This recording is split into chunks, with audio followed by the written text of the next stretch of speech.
Right, we are live. Hey guys, how's it going? Welcome back to the Kiwi Lads channel. We are here for yet another match of the last round of the Six Nations. We just witnessed history, which I think is why I'm going to be a little bit rattled here. I don't know what was going on there. It seemed like there was a little bit of white behind me, but this is the way that the table is sitting currently. Italy, they've got themselves 4 points, and I know it seems like, oh, they're in last. Why does that matter? But it is a very good performance from Italy to get themselves up to the 4 points. The first time since around 2016. I believe since then they have only had 1 point on the board for the Six Nations. So to have 4 in this game is very impressive indeed. But currently we are looking at this game between Ireland and Scotland. If Ireland win it, they do promote themselves up to first place, and then all the pressure goes back onto France to then beat England. If Ireland do lose this game to Scotland, then the only side that can win the Six Nations is France sitting at the top, and they will be going for that possible Grand Slam. So there's still plenty on the line for this one. We got Sakabula in the chat. Also, Stevens here, Gareth, and then there Paddy is here as well. And also, hope you guys are all very excited for this matchup that is going to be taking place between Ireland and also, I mean, this is a huge game. Ireland and Scotland. Scotland last year, they were able to cause plenty of upsets for those French supporters who did want to see France get themselves into first place for the Six Nations. That is actually when Wales were able to get themselves the win for that Six Nations 2021. But this is the side that Ireland are going to be throwing into this match at the Aviva. Will be Cian Early in the front row, Dan Sheehan and Tyg Furlong, 3 very capable players. Tyg Byrne and Ian Henderson as the 4-5. Caelan Doris, Josh Brandon Fleur and Jack Conan will then be the loose forward trio. Jameson Gibson Park gets the start at number 9 with 10 being Johnny Sexton, Bundy Aki at 12, Gary Ringrose and number 13, James Lowe out on one wing. Mackenzie Hansen, who has started his international career off to a flyer, get himself a try on debut. He will be there on the right wing. And then Hugo Keenan closing out the back 3. And he is going to be there at number 15. Looking through quickly at the Scottish lineup as well. We will be going back through these a little bit later on as well. So if you don't end up getting all the names, that is all good. But Piyush Gorman, George Turner, and also Xander Ferguson, they are going to be the front row. Johnny Gray and Grant Gilchrist then as the locking duo. Rory Darge, Hamish? I just mispronounced my own name. How does that happen? Hamish Watson is there at number 7. Matt Ferguson will be there at number 8. Ali Price at number 9. Blair Kinghorn at 10. And then Sam Johnson, Chris Harris, Darcy Graham, Kyle Stain, and then Stuart Hogg is there as the number 15. I can't believe I mispronounced my own name. That is a shocking moment for myself. But these are the benches that the two sides have got. Rob Herring, Dave Kilcoyne, also Finley Bilham will be there. Treadwell, Peter O'Mahony, then also Conor Murray, Joey Carberry, Robbie Henshaw as the other replacements for the Irish. Then Scotland, they have got Fraser Brown, Alan Dell, WP Nell, Sam Skinner, Josh Bayliss, Ben White, Finn Russell off the bench for this game, and then Mark Bennett there at number 23. So as you can see there, no Duan Fundamover for this matchup for the Scottish side. And then also no Finn Russell in the starting lineup. And also we have got their man Wise Hastings not starting. And there, as I said, Gareth. This one, yeah, they've got some interesting choices, I guess, for this match. But they do seem to have a plan for this game. Come on, Ireland. And there says SpongeBob's trusty Paddy Wagon in there as well for the name. Well, there you go. I thought that I'd seen it all already tonight. We saw Italy end up winning, but now SpongeBob's Paddy Wagon has got its own account on YouTube. There you go. The more you know. But currently we are sitting 5:30 a.m. here in New Zealand, so it's a late night, but we have still got one more live stream after this one. That will be the match between France and England, but Ireland and Scotland at the Aviva should be a very exciting one indeed. But currently looking through at the previous fixtures for these two sides, Ireland, they've been going pretty well in these Six Nations, having a good win over Wales for their first round, just narrowly missing out on a win up against the French. That was in France for that matchup. Then Ireland, they were beating Italy quite badly, 57 points to 6. And then they were able to get themselves a victorious win over the English last week, which does lead them to being in second place. But there's only one more game left for today after this one, and that will be that game between France and England. That is played in England. That looks a lot smaller than the Irish one. I'm not too sure why that is. But Scotland, they had a 20-17 game. Then they also had a 20-17 game 2 in a row. One of them, they were on the right side of the victory. The other, they were not so much. 17 points. Scotland loves 17s at this stage by the looks of it, because they had that score up against France, although France were able to get themselves a 36-17 win, and then 33-22, their game last week up against Italy, who have been improving every single day of the competition that has been going through. And hey, Petty, and then I am sure apparently I missed a blinder bugger, says David the Mod. And yeah, it went right down to the wire, that one, and I couldn't even put sentences together at the end of it. And also we have got there, kids know how to be stupid. And it says Betty Wigan. And there as well, but for this afternoon's weather, 14 miles per hour, sunny and a moderate breeze is what they have got as the description, and also 12 degrees Celsius, so not too bad. Hey, howdy, hey, y'all, says Katie Dixon. And also, how did Italy win? It's a brilliant question. They just showed so much heart and also that determination right at the end. And also, welcome, mate. Nice to see you early in the morning, says Paddy Wagon there as well. And also, Katie says, Sunswell, trusty Paddy Wagon. I will mention, okay. So,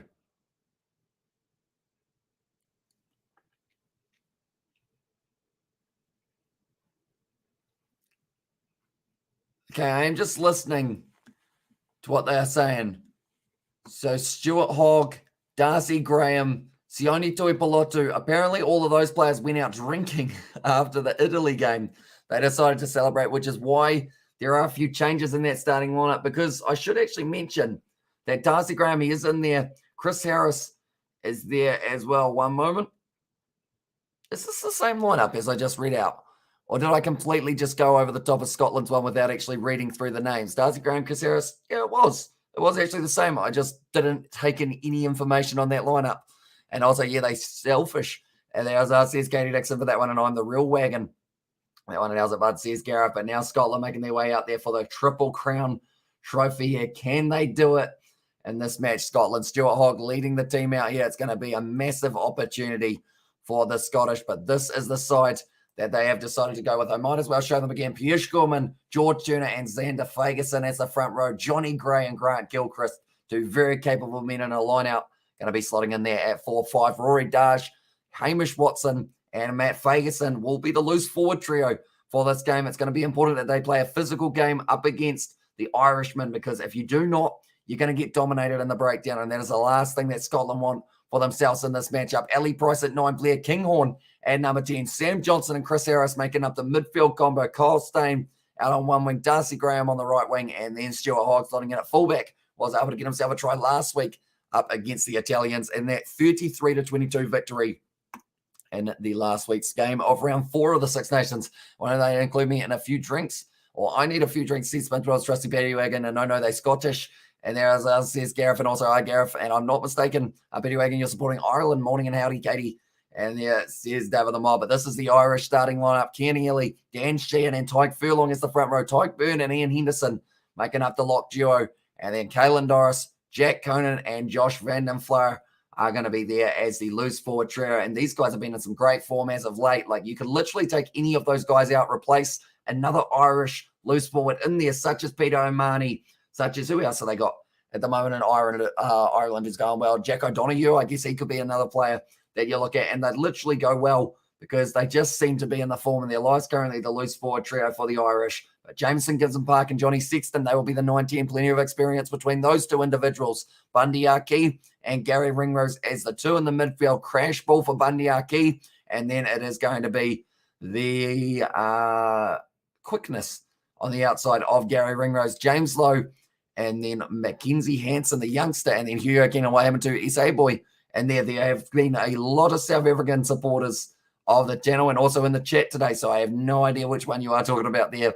And also, we've got their strong Irish team. Scotland is going to have to do something special, says Sakabula, although we did see something very special from the Italians, and it's like Scotland ain't gotten a chance as well. These bunch of you never know.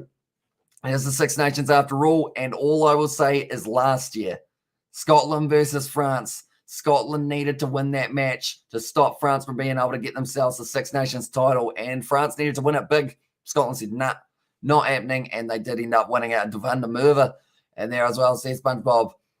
So, yeah, he is currently out. I'm not sure whether or not he went on the drinks with the boys or whether he was missing for that one, and also that's what Wales thought, and it says Sakabula exactly right. And it was, yeah, it's going to be a tricky game for both of these sides. And they're evenly matched, I would say. I just slagged off a Welsh mate on Discord. He's not happy, people. And there says Sebastian. Which Discord are we talking about here, Sebastian? Is it in our Discord? Or is it in...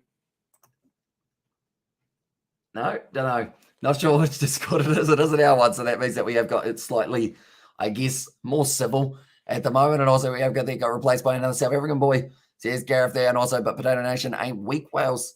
And there as well. Says that SpongeBob's Paddy Wagon. I'm just going to call you SpongeBob at this stage just because that's a very long name, but the Irish national anthem and also the Scottish national anthem just around the corner. And while we are waiting for those national anthems, ladies and gentlemen, I will show you the way that the table sits once again for the Six Nations. As you can see there, Italy sitting there on 4 points, doing very nicely for themselves. Wales sitting on 7. Scotland, if they win this game, they go above England. So that could actually be a huge opportunity. Even if they're within 7, they go above England just for now. And then the pressure is back on England to try and get themselves back into that top 3. If Ireland win this game, even without a bonus point, they will be sitting top of the Six Nations. And then it's that massive question of whether or not they can get themselves up there nice enough to be able to remain in first at the end of the Six Nations round. And also we have got there, what do you think was my old name? I assume you were one of the ones in the chat, but it's very tricky to tell who it is just because we got people with multiple accounts. Many times Tyke Furlong says Katie Dixon. That is a very good guess, as I'm private, where I can shoot hard.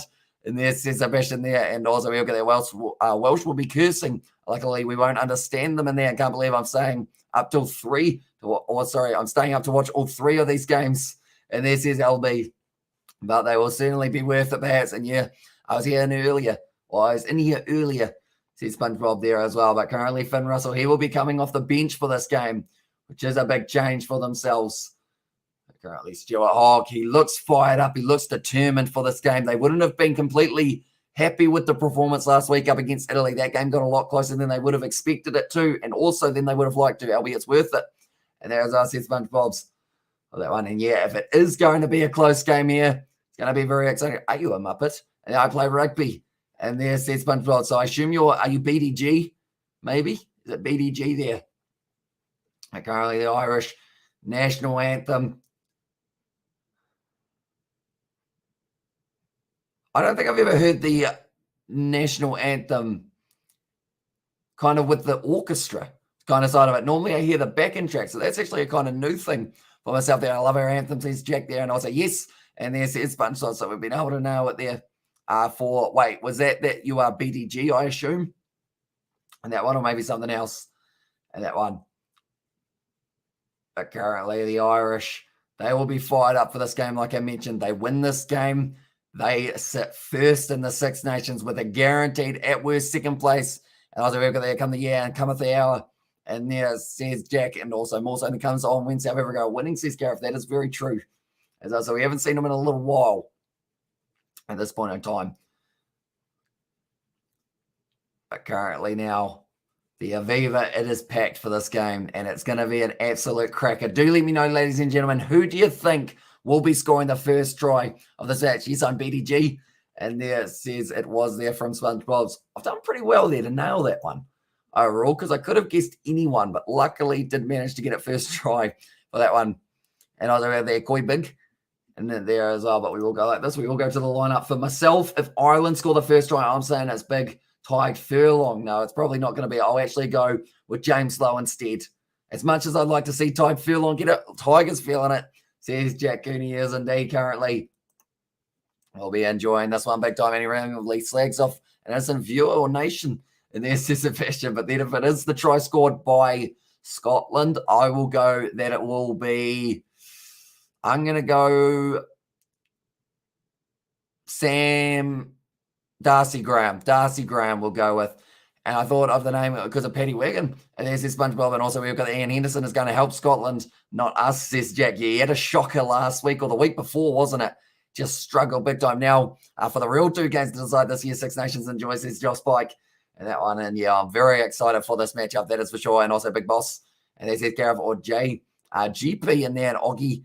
And there says Sebastian, number 2 for Ireland and Ringrose will have a good game, I think, says Jack. But this is a lineup. Healy, Sheehan and Furlong. Byrne, Henderson as the 2 second rowers. And then the flankers for this match, Doris and Van der Fleur, number 8. It will be Jack Conan, who is a beast for whichever side he plays for, no matter where it is around the world. Jameson Gibson Park and Johnny Sexton as the captain are there at 9-10. Aki and Ringrose as the two centres, and then Lowe, Hansen, and Keenan as the back three for this matchup as well. And Keenan as well. Ireland has so much threat, and I'd like to see what will happen to England. And is Van der Merwe injured? I assume so. That's the only reason I can think that he wouldn't be playing in this game. But Schulman, Turner, and Ferguson, Gray, Gilchrist, Darge, Ferguson, and Watson as the forward back for the Scottish. Price and Kinghorn will get a big opportunity here starting at 10. Johnson and Chris Harris as the midfield, and then Stein, Graham, and also Hogg. Or in fact, it's Stein out on the wing there.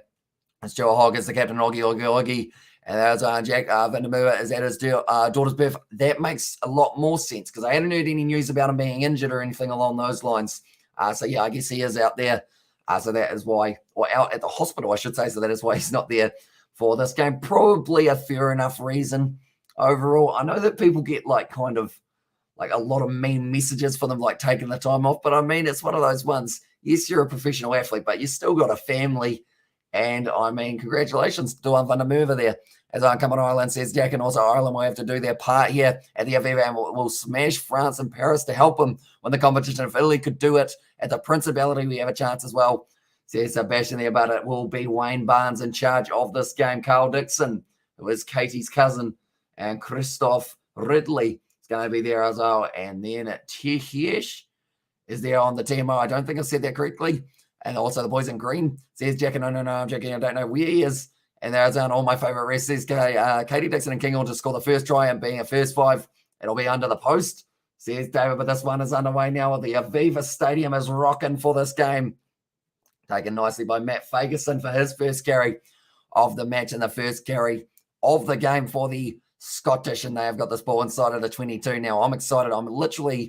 My legs won't stop moving. I'm currently just jigging them completely because I'm very excited to see how it goes. It's going to be taken nicely by Jack Conan. Good tackle on him, though. I believe it was a rushing up there, number 11, and it was Kyle Stein. Got onto him nice and early, but Ireland have currently got this ball 45 metres out. Jameson gets a park. He's done well to hang on to that one there. He's been taken down just outside of the 22, taken not so nicely by Matt Ferguson. Messy start in there as Stuart Hogg fires it across. Now out to Darcy. Graham pins the ears back, sees the gap. He's going straight up the middle. James Slowe's not going to be able to catch him, but instead dragged down. Now the ball is loose. James Slowe kicks it sideways. They look like he almost did an ankle there for himself. But now Scotland have got this ball on the halfway line. And I feel like Messi is the perfect, description. That's gone straight through the legs. Gary Ringrose ball on the outside. Mac Hansen puts it down, though. And now it's either going to be the scrum or the line out. Both of these sides, I think they were trying to play at about triple the pace that their brains could comprehend. Because that was very quick for the start of this one. It's only taken Anderson 90 seconds to look like he's drunk, says Jack. But it was a great run forward from Darcy Graham. Tackled on the halfway line, then threw the ball out. James Lowe went after it. This was a bit of a shocker, though. Someone ended up having the ball go straight before, kind of between his legs. Now, this happened in a previous game, says Katie Dixon. A little bit. Everyone wanted that scrambled start. It seems like that is going to be the speed that we play at throughout this match. But George Turner now throwing this ball in for the Scottish. They do claim it nicely in the form of it was Johnny Gray. Now looking for the rolling maul, currently sitting inside of their own half, but slowly working their way up towards 40 out. Another yawn. That's going to happen a few times. Going to the short side. Ali Price now. South the dummy goes on the inside. Stepping beautifully. Breaking tackles as well. Ali Price. He's actually been tripped by his own teammate there. But now Kyle Stein running hard at the line. And Caelan Doris able to drag him down close to the turnover there. And those Belfast lads are dodgy, I'm telling you. And now backline movement. Stuart Hogg drawing pass out to Darcy Graham. Missing a few tackles here for Ireland. Probably more than they missed in their whole last matchup up against England, which will give them a bit of a concern. But now Dyke Furlong going for the ball, not able to get it. Ali Price passes it off to Kinghorn. Out to Chris Harris. Wide cutout pass. Beautifully done. Big attack and run from that is Hamish Watson. Currently only 10 metres out here for the Scottish. And they continue to go phase after phase. It's a big knock on there. Another knock on. And Caelan Doris has now got this one. It looks like there's going to be a huge amount of pressure from the Scottish. They've collapsed over the top. That's almost going to be the penalty advantage. No, instead, they're going with the wide cutout pass. Nicely done, Ringrose. Now out to James Lowe, and it's a foot race. But instead, he decides to kick it way down the field. Looking for space. Looking for the 50-22. It's curling quite nicely. And that ball's going close to the touchline. Only 5 metres out from the other end. A heart drop there, Gibson Park. Says Jackie, he threw the big wide cutout pass. The benefit was they did have that advantage kicked into touch by Ireland. or by Scotland, I should say. And now Ireland have got themselves the line out through. That was a quick 3 minutes, and also Dwayne is suspended for 3 weeks. And there says SpongeBob, and also Aki is never focused. And there says Jack. But that one, it was just fast. That's about the best way to describe it. Just fast-paced action on the halfway line now. Ireland, the former Dan Sheehan, is going to be throwing this one in. Relatively straight there. Nicely taken by Ian Henderson now. First receiver, it's Sexton. Very experienced individual. Nice backline movement here. And Scotland, that's gone through the hands of Bundy Aki. A little bit loose there. He wasn't looking like he was quite ready for that ball to come to him. Now it's back available here. Chris Harris has to play halfback. I'm going to yawn again. Around the side, Pierre Schurman, the big man. He's got pace when he gets going. Great low tackle on him. Straight on the ball. No, Ireland unable to get it back now. Selling a dummy. Driving their way up to halfway. Oh, that's a lie. It's up to the 22. Almost turned over Ali Price now. Kinghorn with the wide cutout pass. His near side, Kyle Stain wrestled down there. I wonder what he did. And I assume it would have been for some sort of dodgy tackle, or he might have been one of the ones who did go out for a few beverages. Oh, no, that was the Scottish side, wasn't it? Oh, he is Scottish. Yeah, it was that was Ford. And they're going back for the initial penalty now. In fact, no, it's just a scrum feed. This game's going too quick. I'm trying to keep up with everyone. Bunny, I keep playing volleyball today. And now, speaking of volleyball streams, one question when, says Sebastian. Who knows? Maybe when we can find one, the Kiwi lads, maybe we could do a volleyball tournament, although I don't think that's the kind of action you want to see in Yo Fams. I don't know, Italy getting the win. Says Crazy and said, yeah, absolutely outstanding performance from the Italians. And they just dug deep in that game, and it was exactly what they needed at the end of the Six Nations to finish on a high, give them the confidence heading forward. And now, like they're saying, a few early nerves for not just Ireland, but both sides in this matchup. It will be the scrum feed now, and also, hello, mate, welcome in. And there as well. But yeah, I hope you guys are all doing well currently. Been an exciting start to this match. 5 minutes of all-out action. 906 kgs for Ireland in the scrum feed, or in this pack weight compared to the 896 of Scotland. And something I have to say, I'm impressed with the scrummaging from these sides, and also in the first game between Italy and Wales. We didn't really see too many scrum resets. They just got on with it, which is something we didn't get to see too much in Super Rugby this weekend. Hey, Katie Sebastian, hope everyone is all well. And I never liked Van der Merwe. And there says Betty G. And also Crazy with the 10 out of 10, says Sebastian, currently in the hands of the Irish. Trying to turn it over there. It was the number 6 in Rory Darge, unable to get it. He's a bit overconfident. And there says BDG taken. No, that wasn't good. Who was that? Why did you want to eat the flying knee, you silly goose? Who was that? Johnny Gray just ended up getting a knee to the mush because he decided he wanted to be Darcy Graham's launch pad. You don't want to catch a knee with your face. That's kind of rule number 1 of rugby, I would have thought. Now, passing the ball back short. Hopefully he's all right, though. He looks like he's just got up as if it was nothing. As oh, maybe that was part of the plan to outfire him up. He's just made a big hit on Gary Ringrose. Because of it, now going short side, Jamison Gibson Park off to Dan Sheehan. Does creep forward by just a little bit more now. Once again, going to that short side, running out of space, but good league drive there from Caelan Doris, wrestled into touch. And now it will be the line-out throw for the Scottish. Right, what happens here to Johnny Gray's mush? So Darcy Graham goes up with the knee. Boom, have some of that straight in the gob. And he just acted like it didn't happen. Miscommunication, I guess you could call that one. But Caelan Doris driven into touch. It was actually by Darcy Graham with a nice one there. Be able to use that leg drive. But 7 minutes into this game, currently still 0-0 between these two sides. And it seems like it's going to be a relatively even stalemate for the first 20 minutes or so. Big charge down. Almost did them a bit late. And they are just hopping off my work. As well, Italy won, says the May 5. They did. A huge win for the Italians, and in the end, the score was 22 points to 21, so only split by 1 point in that game, but they were able to get themselves that massive win and get themselves 4 points on the Six Nations table as well, which was very nice for them.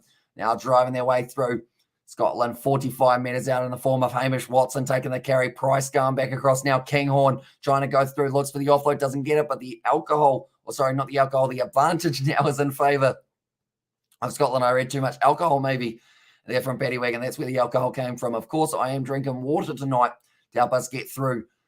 Now 40 metres out. What my jaw is on my chest. Wow, says the May 5 there. Nice wide cutout pass out to Darcy Graham. Now trying to step once again. Jamison Gibson Park not able to get the turnover. Price goes back across to Hamish Watson. He's already had about 4 carries the first 8 minutes.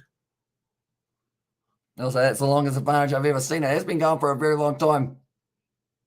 Currently now still available for them. And now they're going back for the initial penalty. And also May 5 is working on weekends. I don't even work when I'm at work, Sebastian, for that one. It's a great motto, isn't it? Don't even work when I'm at work. I mean, that's the thing. This is kind of considered as my job, but it doesn't really feel like work. Definitely not once we're live streaming. Setting up the live streams does take a little bit of effort and whatnot. But now that we're live, I could literally sit here in a bucket hat saying nothing. It wouldn't be a good live stream. Overall, probably wouldn't be great, but that would be considered work, I guess, for myself. We are currently sitting 6 a.m. here in New Zealand. Hopefully it's a nice day. Oh, I've gone blurry. I did end up going for it a little bit. You should have seen it. Since it was 10 out of 10. There says Katie Dixon. But currently now Scotland have got the line out throw only 10 metres out from the Irish line. Not willing to take the 3. Instead, they want the full 7. Jack Conan looking focused, and they keep promoting me. And I'm watching rugby in the back. As I said, the May 5 there. That wasn't very straight for them. Now the ball bouncing up. It's Josh Brandon Floro. Takes it nicely. Almost moves his way up to the 22. So they will still be able to kick this one out on a full, if they do want to. And it will be Jamison Gibson Park who puts up the box kick now. Plenty of height on it. Mac Hansen chasing after this one. They won't be taking that one quickly, though, for Chris Harris. And down to the halfway line now. I did mention earlier on about the vocal cords in terms of out of 10, 10 being the best that they were sitting at a 6. They're probably sitting at about a 4 at the moment. So hopefully it does last for the next kind of live stream as well. So Miro will post extended highlights of the whole thing, I hope, says the May 5. That one didn't look that straight either for Scotland. In my case, F4 promotions, and I watch rugby to further take the piss, says Sebastian. It's the way you got to do it. And now passing it off the back here. Nice attack and run. George Turner initially throwing it off to Hamish Watson, who once again has another carry for Johnny Gray joining that breakdown. Pure Scorman. Looks like he wants it. No more yawns. They're off the table. They're banned from the live stream. Rory Dar joining that breakdown. And now Ali Price will be rolling this ball back. Putting it up on the left boot. Chasing this one harder. Looks like Kyle Stain going to make it a bit of an issue. That is definitely obstructing the player. And it's going to be the penalty there to Ireland. He just got the jump wrong. And then I think he slightly panicked, thinking that he was going to go up, but then he didn't. So then Kyle Stain just ends up wrestling Mac Hansen down. But now taking the man out was the penalty. Johnny Sexton, with this one 25 metres out from his own line, will now be looking for a clearing kick to touch. They will have a good chance at another line out from inside of the... That's not finding touch. That's not the kick that Johnny Sexton was after. Now up to the 22 here. Stuart Hogg puts it high. That is extremely high at the Aviva. It's taken ages to come down, but Jamison Gibson Park able to get it nicely. Now Gary Ringrose goes back across in the midfield, and Jamison Gibson Park is very clever. And there's us, Jack now around the side. Jamison Gibson Park with the break and run, trying to link up Mac Hansen. He kicks it in behind here. He's going to be slightly behind in the foot race. Stuart Hogg takes it, going to be wrestled back, almost taken down inside of his in goal. And now kicks it downfield for touch. Very nicely done by Hogg, and it's a brilliant clearance. As well, highlights and extended highlights on the Six Nations channel. And there's Sebastian, they sure are. And I was like, almost. Says Katie Dixon, but it was a good run from Jamison Gibson Park. He put the chip in behind, and then he was almost able to make the tackle on Stuart Hogg. I think he just panicked a little bit. And then from there, Mac Hansen unable to cut him off. And Stuart Hogg's kicked that one about 20 to 25 metres down the field there, if not almost to halfway. That is an incredible kick under that much pressure, and Jamison made it easy for Hogg, to be fair. And then he did end up overcommitting just a little bit. And I think it was because of that other player next to him. He ended up kind of getting lowered in, but Ty Burn with the bright blue headgear now continues make his way forward slightly, 45 metres out now. Josh Fannin Flower back to Johnny Sexton. Arkey, ball on the outside. Hugo Keenan with the fend, trying to go himself. Wasn't able to find the offload, though. He had his arms isolated by Chris Harris, who is normally very good with the tackle completion. Ball off to Sheehan. Was under pressure, but Pierre Gorman able to drag him down. Now Jamison Gibson Park got the front foot ball going for Ireland. And throughout the early stages, he's been looking very good. They look like a bit of a neck roll from Ian Henderson there. But now James Lowe passes it back. Oh, that's going to be dropped by Ty Burn. Now everyone's just kicking each other at this point in time. They were trying to get the ball, of course, but it was just everyone just trading kicks And also, thank you, Sesame 5. And that's how it's kicked downfield. And now Hugo Keenan looking for the attacking run. He didn't really look like he had a huge amount of acceleration there. I don't know whether or not he wanted to run full speed at Hamish Watson, but you probably can't blame him too much for that. Now halfway, and Johnny Sexton looking for the kick in behind, looking for a 50-22 possibility. It's going out about a metre from the line, although I think it was taken back here. Or was it? Johnny Sexton, he's got a big smile on his face. That says it all for Johnny Sexton. Brilliant from Johnny Sexton and Silky. And there says Katie. Okay, they're just going to check the setup. I think it was taken back into the half, but I could be completely wrong there for that one. And that is incredible, Johnny. It was not taken back, and it will be the 50-22 now. Dan Sheehan going to have the opportunity to throw this one in for the Irish. Onto the front there. Nice set play linking up here. Josh Van den Fleur. They did end up pushing hard. He's going by himself here, Van den Fleur. He's going to be just short of the line now. It's going to become a rolling maul. It's held up, and it will be going for the goal line dropout now. So a bit of a blown opportunity for the Irish there. And I'm not sure whether or not that set play was the best plan. Their rolling maul was very strong, Ireland, and they could have probably just got away with using it rather than going for anything too fancy in the early stages up against the Scottish, although maybe that's just throwing a little bit of something in the back of the Irish, or maybe the Scottish defence's head. They go, oh, who are they going to go to now? But Stuart Hogg, believe he will be kicking this one as far downfield as he can. He's telling all his teammates to just calm down a little bit here. We're getting a bit excited, boys. Ireland have to come away with 7 points. We need the bonus point. And there says Jack.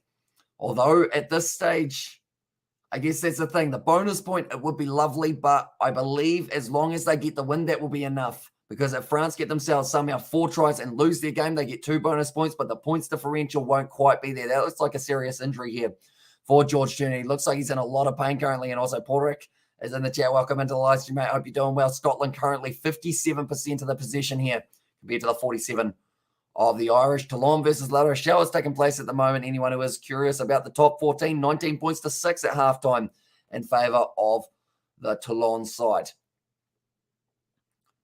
Currently now we are just watching, waiting for the scrum to go down. Is it a scrum? No, it's just an injury. Sorry, it's a goal line dropout. In fact, that it will be for this one. He's going to be continuing this match though. George Turner, he's a tough individual. I think it might have been more of a poke in the eye or something along those lines that he might have gotten. Now, Johnny Sexton, why does his hair almost look blue? Did he dye it blue, Johnny Sexton, for Leinster perhaps? And also, that yes, winning the game is enough for Ireland. They just need England to put one over for the French. And now, what a pick, James. And there now Jack Conan driving forward. And tell you what, that won't feel too nice there for George Turner. He's only just made his way back out there. Now, nice pop pass out to Bundy Archie, 40 metres out from the line now. Jamison Gibson Park goes back across. Backline movement looking good. Johnny Sexton off now to Caelan Doris. Jack Conan, wide cut-out pass. And that was brilliantly picked up by James Lowe, who has just been able to hang on to about 15 metres out. They are going to have the advantage down. Little knock on, I believe, on the ground, and they're going back for the penalty. And Jack Conan equals freight train. And there, James Lowe takes the quick tap, just drives himself at the line. Were they 10 metres back? He's looking up at the referee to ask the question. Gibson Park, they've got the new advantage here for Ireland now. And they look like they're going to be playing a very physical, fast-paced game of rugby. Dan Sheehan wrestled down. In fact, that was Cian Healy. Now going across to Dan Sheehan, who tries to step, driving nicely. Looking for the offload, wrestled backwards in the tackle by Rory Darge and Choo-Choo. And there says Sebastian. I feel like I said that in about the most serious choo-choo that you will ever hear. But now, Stuart Hogg able to clean up, and they're going back for the initial penalty. Right, now do they take the 3 here for Ireland, or do you go for the corner once again? Do you get some form of points on the board, or do you keep on putting it just completely in a place where Scotland don't want to be and try and wear them down?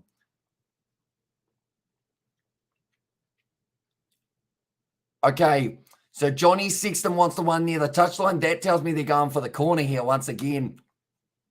Nicely done by the Irish. They're playing like a team who want to get themselves a Six Nations title. They're not too far off it as well. Stuart Hogg's going, do you like my balls? Which one would you like? And Johnny Sexton picks the right one. Of course, Stuart Hogg was holding 2 rugby balls at the time. And I don't know where he got 2 from. I don't know where he stole the other one from, but now it is going to be the line out with the other one of Stuart Hogg's balls. We have got their tough guy, Choo-Choo Hamish. And there's also what do the Scottish fans say when their number one has the ball in there. As in Schoolman, I assume that is. And now taken nicely. This one's just a legitimate rolling maul here for the Irish. This is better.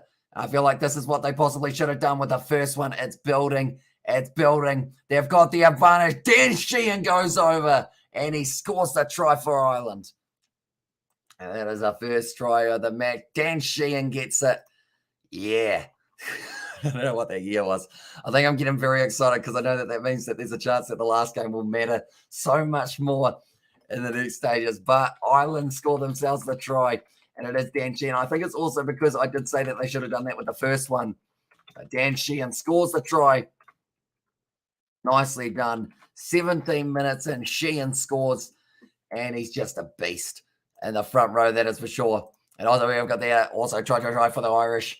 They're from Casey, but does end up putting that ball down over the line. Dan Sheehan scores the first try of the match, and now the Irish have got that advantage. So kicking it for the corner did work out for them. Rather than going for the easy three, they went, you know what?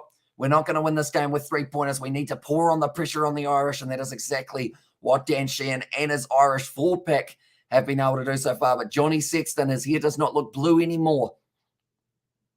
I don't know what it was before. It kind of looked like one of the angles. Maybe you should dye his hair blue, Johnny Sexton. That would be quite an interesting sight. Although that's the thing. People will really try and get him enough anyway in terms of smashing him when he's got the ball. So if he had blue hair, I feel like it just gives him more of an excuse for that one. Definitely up against Scotland.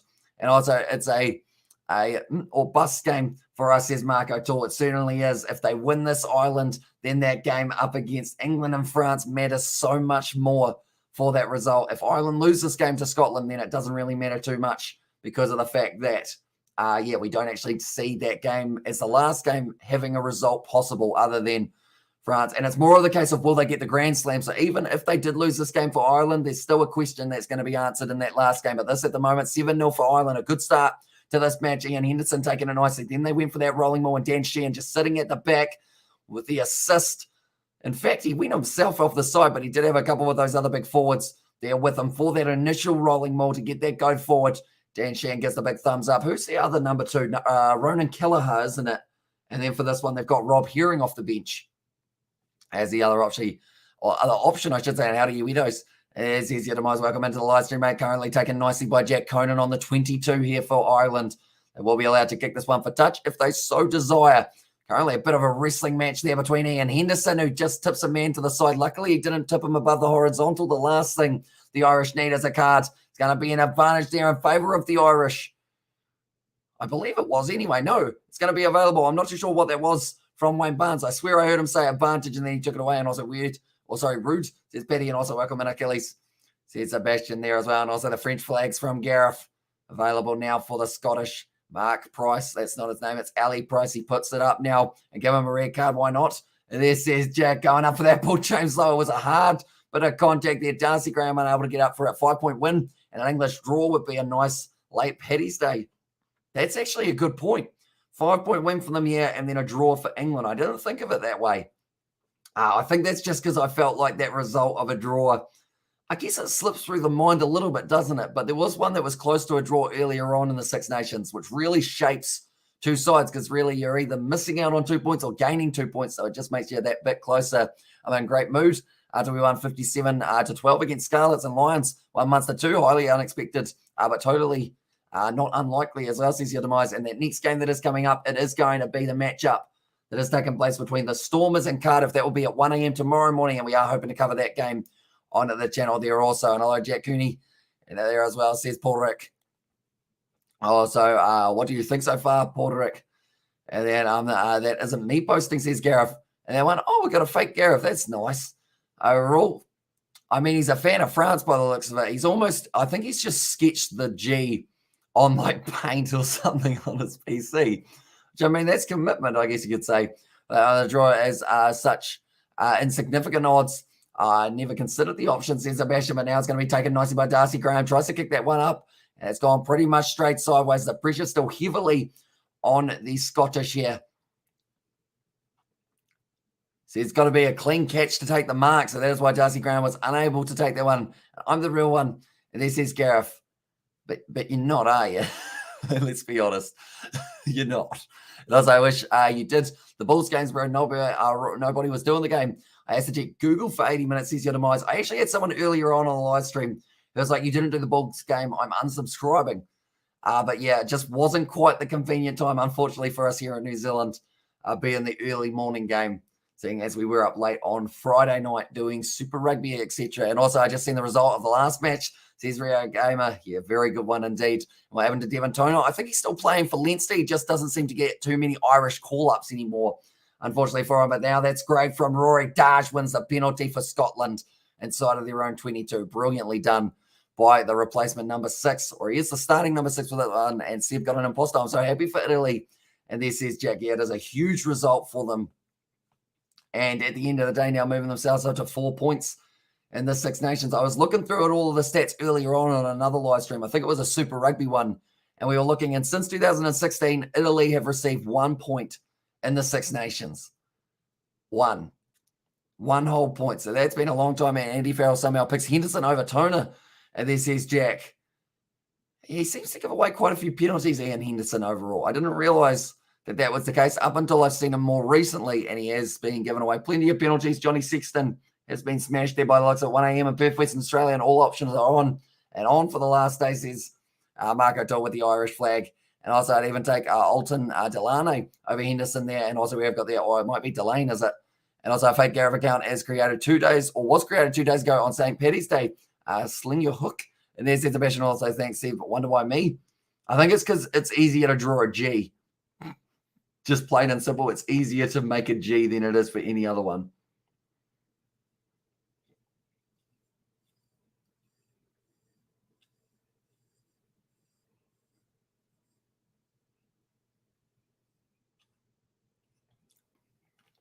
That one just goes into touch. That's a brilliant kick from Scotland. It was close, just staying in the field of play. But at the end of the day, they do get plenty of meters on that one, which will make them very impressed. But currently now they are going to be using their backline. Note they dropped the ball. That's unfortunate. And also, Gareth, you must be an influencer. And there's us, says the May 5. In fact, it was a 4 pass, I believe, from Ellie Price. How flat was this one? Oh, no, he did knock it on. Never mind. I was like, yeah, I'm famous now, says Gareth. There's, but he's not too happy, the Scottish coach, with that one. They did work so hard to get themselves down this end of the field, and now to give it up and give the possession straight back to the Irish. It's the last thing they would have been anticipating in this situation. But now it will be once again Jamison Gibson Park about to feed this ball in 25 metres out from their own line. And also Henderson is most mobile of the options for a quick game with the ball in hand with runners. Says Marco Tool. And I guess he fits in very nicely with that loose forward trio. Caelan Doris, Josh Van den Fleur, and Jack Conan. They're all going to play at frantic pace. Arguably even the front row. Like Tyg Furlong, he's going to give you a good run around. If Andrew Porter was out there, he would also be pretty decent. And other two, a set play expert. No, I must be in the Aviva. Says Jack. It is a very nice stadium. And also, at least no one's impersonating Harry Spencer. I imagine several of those around. And there's Sebastian, probably just giving him an idea, to be fair. In that one, we have to wait and see, of course, what does transpire. But now the ball's going to be fed in there for Jamison Gibson Park. Available now.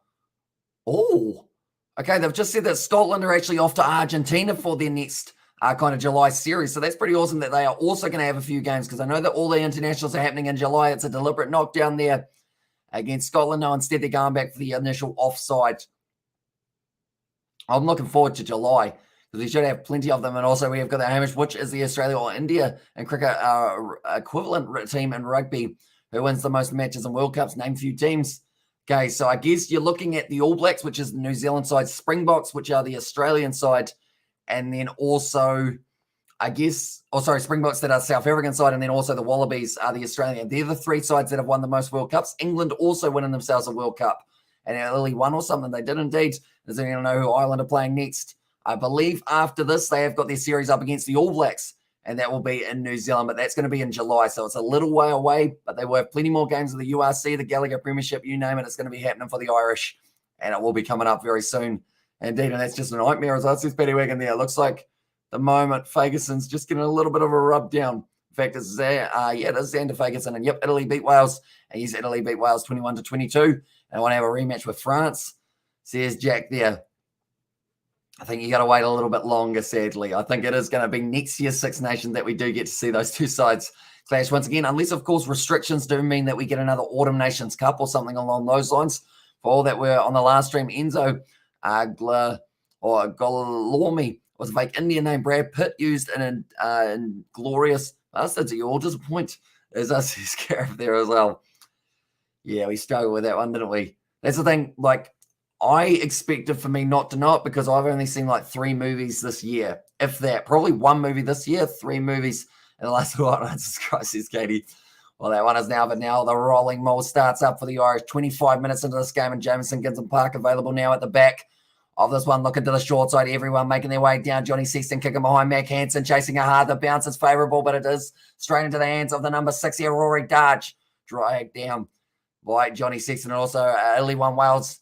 You guys serious at OMG for real? I'm so happy that I can't stop laughing right now. Wales must feel like that, as that happens. People underestimate the weakest team in there. I can't wait for our annual Japan and USA match, says Jack there. But that's gone into touch there. A lot of pressure on the Scottish, and now the Irish once again only about 10 metres out from the line, but it was a great one-handed take from Ian Henderson there at line-out time. And then Johnny Sexton went for the little dink over the top. It almost set up nicely for either Dan Sheehan or Mac Hansen, but to just avoid them. But now Dan Sheehan about to line this one up for the line-out. And one of the Irish supporters said we should start questioning Wales' place in the Six Nations as well, says Jack.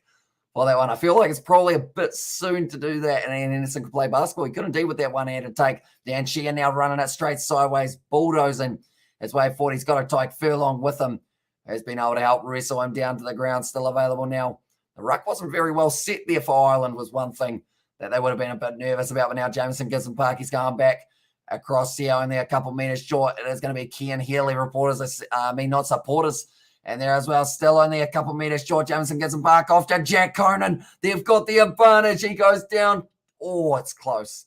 But he is going to be just short. And it's Coleman as well, says Gareth. Not at this stage from what I've seen around the side. Who wants it at the moment? I believe it's Tyke Furlong. Or is it? No, it's going to be Tyke Byrne. No, it's not. Who's that face? I think that's Kian Healy. Yes, it is. He has been able to score at a massive drive. Says Jack Cooney. It is indeed.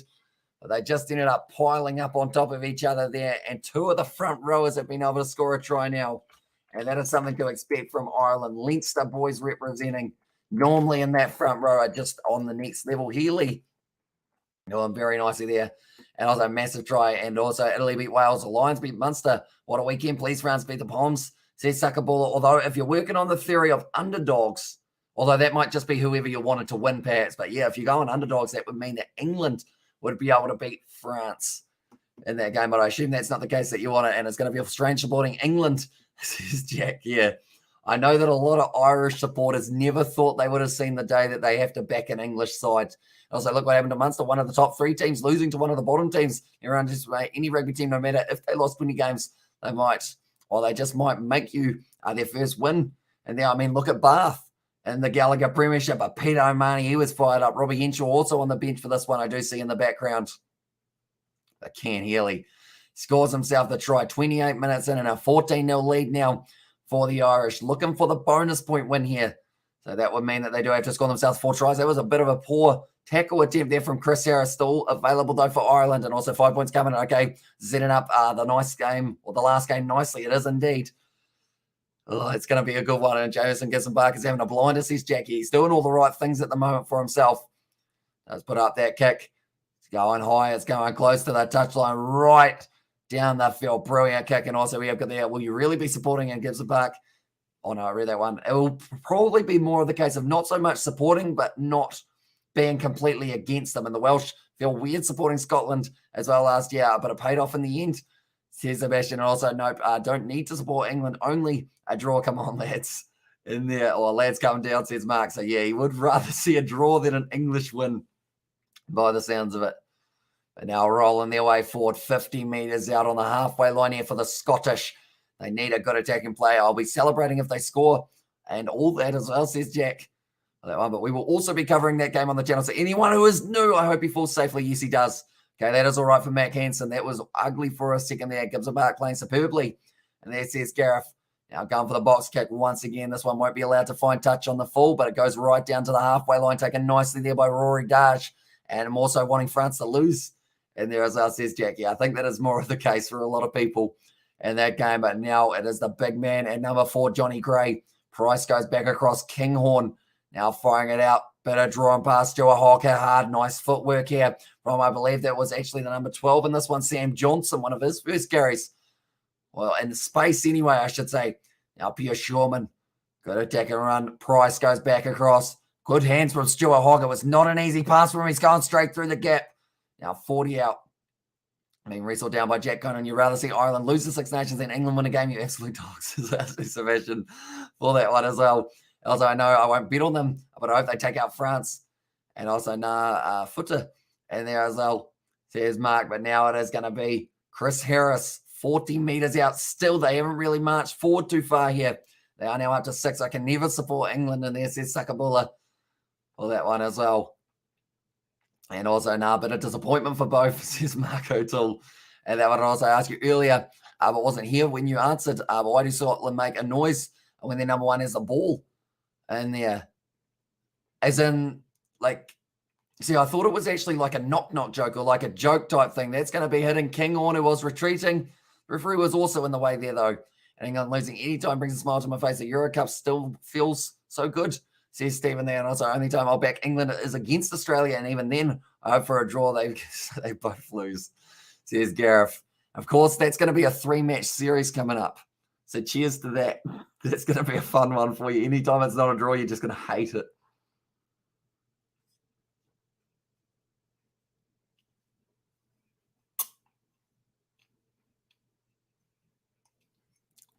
Also, I thought they booed them. I think they say Schoolman. I think more than likely. So that's why it kind of sounds like the ball. That being said, I'm backing them versus France. It feels wrong. But if so, Ireland wins this thing, says Stephen McCarthy. And currently, wait, did I say McAfee or McAfee? I meant McAfee. Sounds very similar, doesn't it? Now that I think about it. But currently, as it stands, Ireland would be top of the table. And also semi-dog, says Sebastian. And I reckon we sack the Six Nations off now. Table looks good to me, says Jackie. They are sitting top of the bunch here for Ireland, but not quite how this is going to work. France, they've still got their big game up against England. And if Ireland are leading ahead of them, they will be fired up and they are booing him. He ate all the ice cream. And there, I would boo someone who ate all the ice cream. I feel like that's a very selfish thing to do. Definitely if it's enough ice cream to feed a stadium. Like, surely that is a bit excessive, I would think. Well, likely, but now Ali Price firing it back to Pierre Shawman once again with another carry, marching his way forward. Nice work on the halfway line from Ireland in the breakdown, but still just not quite able to get that turnover. That was close to 40. It goes down as well. Okay, they do say it's all right, though. And now it is still going to be available here for Scotland. A bit of a wrestle on the ground from Mac Hansen, also Rory Darge, I believe it was. Those two fired up, and this game is one that tensions and tempers will be flaring. Ali Price now looks like he is going to be putting up this box kick once again. We have got the Ireland going to run away with this game slowly but surely.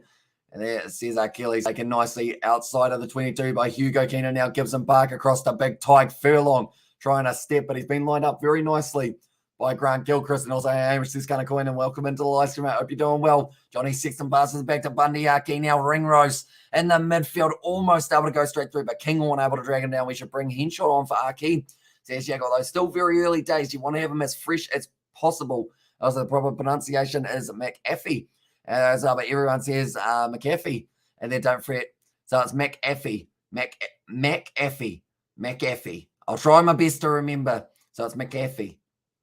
I'll remember that. And welcome in, Connor. And also hi from Henry Samuel. Welcome in. Bit of disappointment for England and France is still. And there says Mark O'Toole. And now backline movement here for the Scottish. Stuart Hogg trying to pierce his way through. Hamish Watson dragged down nicely. Currently with a good lead of 14 points here for Ireland. It would be the perfect time for Scotland to score themselves another try, because that's the other thing, the insurance policy for the Scottish. If they lose this game by less than 7 or get the bonus point, they could finish above England if England lost to France. And Duan van der Merwe would have been much better. We played for the Box, but our coaches chased him away, basically, says Achilles there. But now it's going to be available once again. Who's got that one? The ball's kind of loose. Darcy Graham is going to almost get that one. In fact, it was Chris Harris. He was doing, I won't make the book team. And now what a hit, right on the spine. And now Kean Healy making another tackle. Ali Price goes back. It's going to be a ball on the inside. Darcy Graham close 5 meters out now. And Ireland, they haven't quite been able to get this one turned over. Grant Gilchrist, good tackle by Tyke Furlong, rushing up to make an important last-ditch effort tackle Now Xander Fagerson drops his head, gets closer. Everyone is just lurking at the moment for the Scottish. They do want to get themselves a try out. ECB in there, going to the short side, tries to get up, go again. No, not quite able to. That's almost turned over for Ireland. No, still available for Scotland. I don't remember doing much from over there. And there it says Gareth Close, Pierre Schorman scores the try. The big man in the front row. It's a prop and hooker scoring fest at the moment for the two sides. And Pierre Schorman does get through, and that is the try that Scotland have been after. They're going to be checking this one, though. Scotland try scorers, and it is going to be none other than Pierre Schorman. It's a day for the front rowers, and currently everyone is just scoring for fun. We're only missing really Tyke Furlong at this point as one of the front rowers that I probably would have picked as scoring a try before this match got underway, but hasn't been able to do it as of yet. Ken Healy, Dan Sheehan, and now Schorman adds his name to that list, and we're just talking about as well, says Jack there, and also we have got there, who would you leave out, Mapimpi or Colby? And it says sucker baller for that one if you were to bring in Dwan van der Merwe, and also, hey brother, how you do? And then even the Scots agree, says Marco Tool for that one, and also I'd have Dwan on the bench and use him second half. He will be a great asset to the squad. And now it gets where's my middle name is, that's a hard one. Omuchu? Don't even try to pronounce that properly. I'm furious, Katie. And there it says, can I coin? They're going upstairs here. I thought there could have been a double movement, is what the referee is saying there, or the TMO. And also we have got there, Omuchu is easy to read. It may be easy to read, but is it easy to say? That's the bigger question in this situation.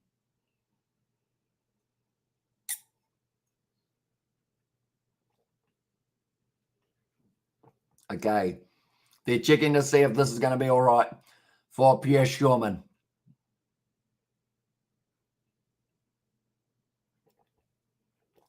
Okay, knees hit the ground. Oh. Okay, it hits the line. They are going to say it's all right, though.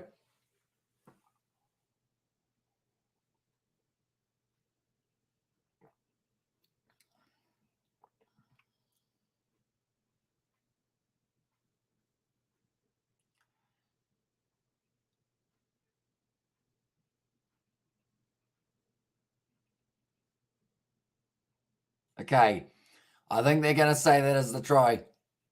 And also, Machu, you pronounce it just like that. And that says here the Mize, and also Machu Japanese. And also I ended up missing the last 10 minutes of Wales versus Italy, says kind of coin in there. Pierre Schorman has been able to score the try there for Scotland. And now they are hesitant to add the points for them. But Blair Kinghorn, first kick of the match, 24 metres out. But we have lots of trouble. Most often I get Omachu.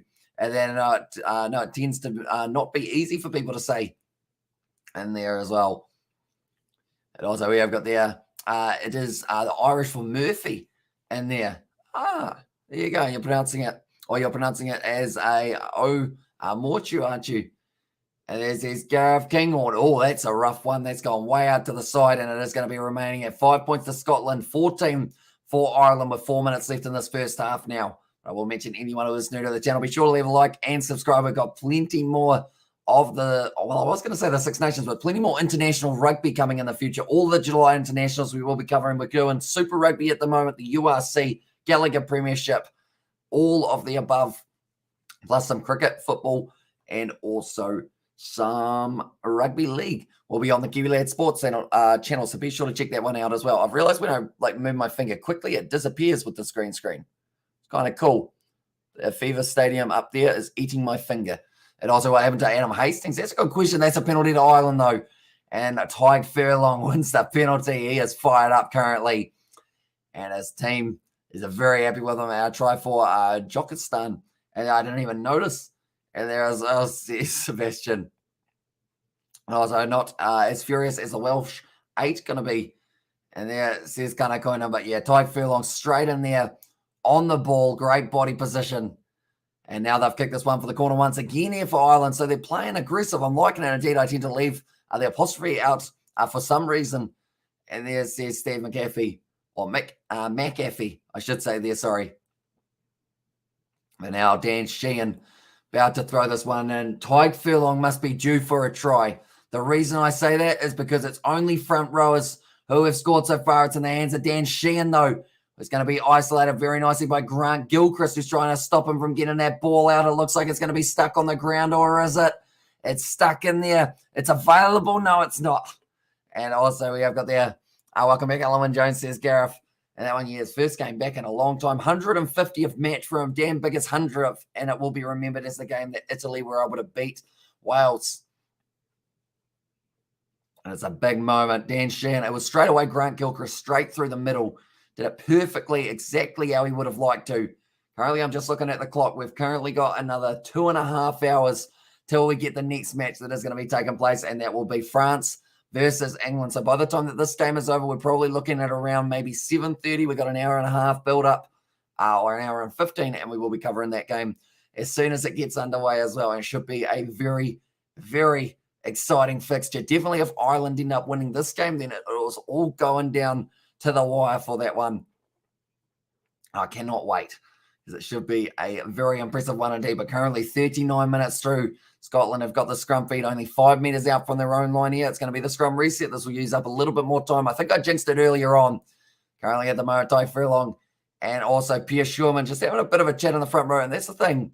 I feel like there's that mutual respect there in the front rows. So rather than, because like in Super Rugby lately, it's been all that thing of like, oh, I can push harder than you, so we're just going to be disruptive. But these guys just want to get the scrum over and done with and want to get back into the action, which I think is pretty awesome. And Bigger was not happy with his coach for moving him to 15. Sounds like Welsh disharmony. And there's Gunnar Coyne in. And now currently the push in the front row. They've done very well there for Scotland to hold it up. I don't know what Ali Price is waiting for. The ball is in. It is a stable scrum. And now trying to push their way forward. They get the penalty. No, they've got the advantage instead. We invented whiskey, says Gareth there. Backline movement, wide cutout pass there. Sure, just trying to American football, throw it out wide. And that will be play. Oh, Bandiaki has decided to mount. It was weird. Bandiaki ended up mounting one of the players, and it looks like there's going to be a bit of push and shove, and I think it's from Bandiaki deciding that he wanted to mount Darcy Graham, and also Guru is again, not here, dude. He's real busy with his personal life at the moment. I'm going to have a chat with him on WhatsApp and see how he's doing as well, says Yonomais, because I know that he was going to be getting a replacement DSTV modem, I think, in the near future, but he thought he was going to have it by this weekend, so I don't know whether or not maybe shipping or something like that might have caused a few problems for him overall, or anything along those lines. But yeah, I assume he is still very keen to get some videos out when he does get the chance, though.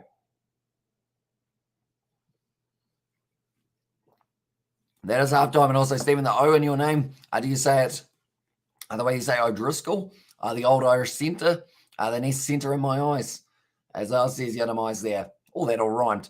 And also, if the Scottish find a way to deep fry whiskey, they are going to. Or they are gone, says Sebastian. They want to tell them we all said hi. And there says Katie Jackson. But halftime in this fixture, 14 points to Ireland and 5 to Scotland now. Okay, right. This game's relatively close currently. I feel like Scotland, if they score an early try in the second half, they're going to be in a good position to be able to maybe go on and fight back. And this one, I'm going to slightly slouch myself down just because we've got a long night ahead of us with another currently 3.5 hours or so of live streams maybe I've got coming up. And come on, a deep fried pie is amazing. I have never had a deep fried pie, but now that I hear of a deep fried pie, I would quite enjoy one. I think, and yes, the O, I believe, means grandson of in there. Okay, I'm learning so much at the moment. Have you guys had a deep fried Moro or Mars bar or something like that? Kind of like a chocolate bar. Have you guys had a deep fried one? Because they used to sell it at the local fish and chip shop, although they don't anymore because that one closed down. But it's a weird situation. And yes, I believe, no, I read that one. Well there, but currently 14 points to 5. The 2 tries for Ireland in the form of their front row, Sheehan and also Healy. And then alongside that, it is going to be Scotland's try scorer, Schurman, was able to get in. Who was the best fullback in the world currently, says Maddie.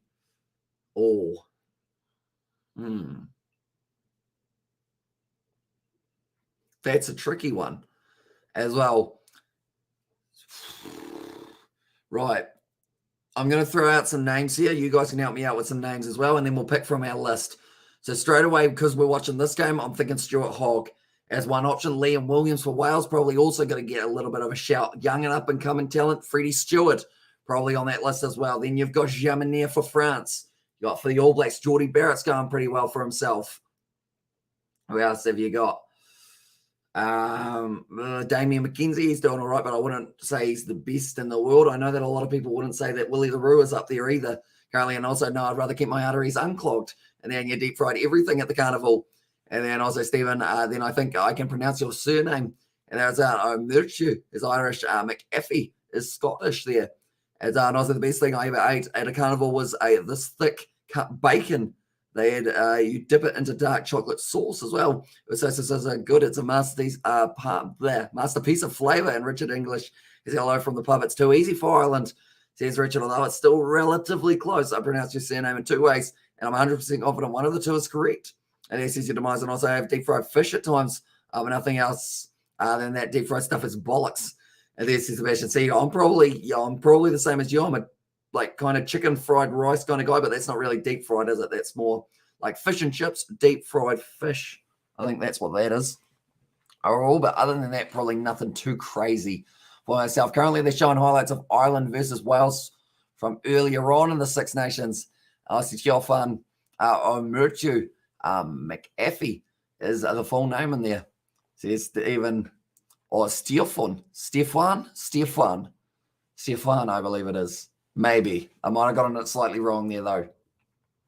But currently, I will show you guys who are on the benches for these two sides. All I will say is both sides have got some good talent to be coming very soon. For Ireland, I would say the big change for them, probably Pete O'Mahony and that loose forward trio needs to keep on bringing that physicality. Also, I would say Conor Murray, Joey Carberry, and Robbie Henshaw, all three of the backs are going to be important in their own respective roles for the second half. Then you have got Finn Russell at number 22. He is a huge player here for the Scottish. And also WP now, I think, will have quite a good run in with David Kilcuan in the front row. And Sam Skinner also with Josh Bayliss as two replacements in the four-pack for the Scottish. But this is actually currently, it's the way that the table is sitting. If Ireland win this game, they move up to 20. They go up to here. If Ireland win this game with a bonus point, they go up to here. And they will have 21 points. If Scotland win this game, they will go up to here. And they will move up to third with themselves a little nice lead over England. Even if they get themselves a bonus point, they will go above England just for now. And then it's the question of waiting to see whether or not they can stay up there at the end of it. As I can read your names and surnames as well. I'm baking mixed with sweet stuff in there, says Gareth there. And also, but yeah, mostly it's so bad. Does anyone know or watch the British YouTube guy who drives to crazy locations to eat and review deep fried takeaways?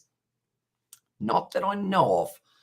I wish I could pronounce it for you so you can hear it. And then also, how's it, Hamish? Welcome into the live stream, mate. And also, how does your team earn a bonus point? So it is either 4 tries or more for your side. You do end up getting yourself that bonus point. And also, if you're within 7 but you lose, you get the bonus point also there. So you could actually theoretically get 2 bonus points a game. Although if you lose the game after scoring 4 tries, you're normally pretty unlucky.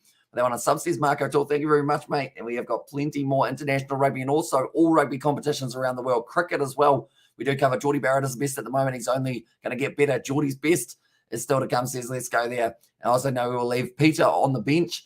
We don't need him today, says Richard. And I want to also rate my takeaway. It's called, and I understand Ireland got a bonus in the game versus England. How do they go about that? Says Steve in one moment. We can help you out here for this one. I will go to the previous results for Ireland. That's not them. Right. So I believe, if I'm not wrong there, they must have scored 4 tries up against England, which is why they do end up getting themselves the bonus point. In fact, I think they scored it right at the end, didn't they, at the end of that game? But pretty much if England were on, let's say, 25 points, they'd get themselves a bonus point for being within the 7 type thing. Whereas this game, Ireland get the bonus point for 4 or more tries. This game, I think they got it, if I'm not wrong, or they might have just missed out for that one. And in this game, they actually got a bonus point for being within 7 but losing. If that does make sense for kind of how the rules do work out. But pretty much there's a losing bonus point available and a winning bonus point kind of thing that you can get for yourself. And also Mahmood just got the wicket of Jason Holder, get in 10 out of 10. And so basically if you get 2 more tries and win, they'll get 5 points. They will indeed. So that is huge for them in this one, although it does still mean that at the end of the day, if France win, they will still go above you. Geordie is a spectacular rugby player, and he's honestly a whole entire snack in there, says Katie Dixon. And that one also, what a win for Italy. Yeah, crazy good win for them. And it was at a time that it didn't really seem, I guess, likely, because no one was looking at that game. Everyone was going, we've got a big game coming up, Ireland versus Scotland. Doobie Games is in the chat as well. Welcome in, and Boo Hiss, says Gareth there as well. And currently we are slowly building closer and closer to the second half of this game. Then it will be France versus England. That game will be taking place at around, I believe it's 9 a.m. kickoff, but we will be starting at 8:45, building up the vocal cords, because my voice after this live stream will more than likely be pretty much gone. Love the stream, keep up the good work. And as says Doobie Games, thank you very much, mate. Anyone who is new to the channel, be sure to leave a like and subscribe. We have got plenty more rugby, cricket, football, all of it on the channel. And also the Kiwi Lad Sport is another one. Be sure to check that out. Sharks are currently leading their game after 42 minutes. It is sitting 15 points to 6 there in favour of the Sharks. And Ireland got the bonus point in every game bar Italy, I think. And there says Richard, although if that was the Italian game, they would have gotten that bonus point for being able to get themselves 4 or more tries. And there's also, are you showing the actual match?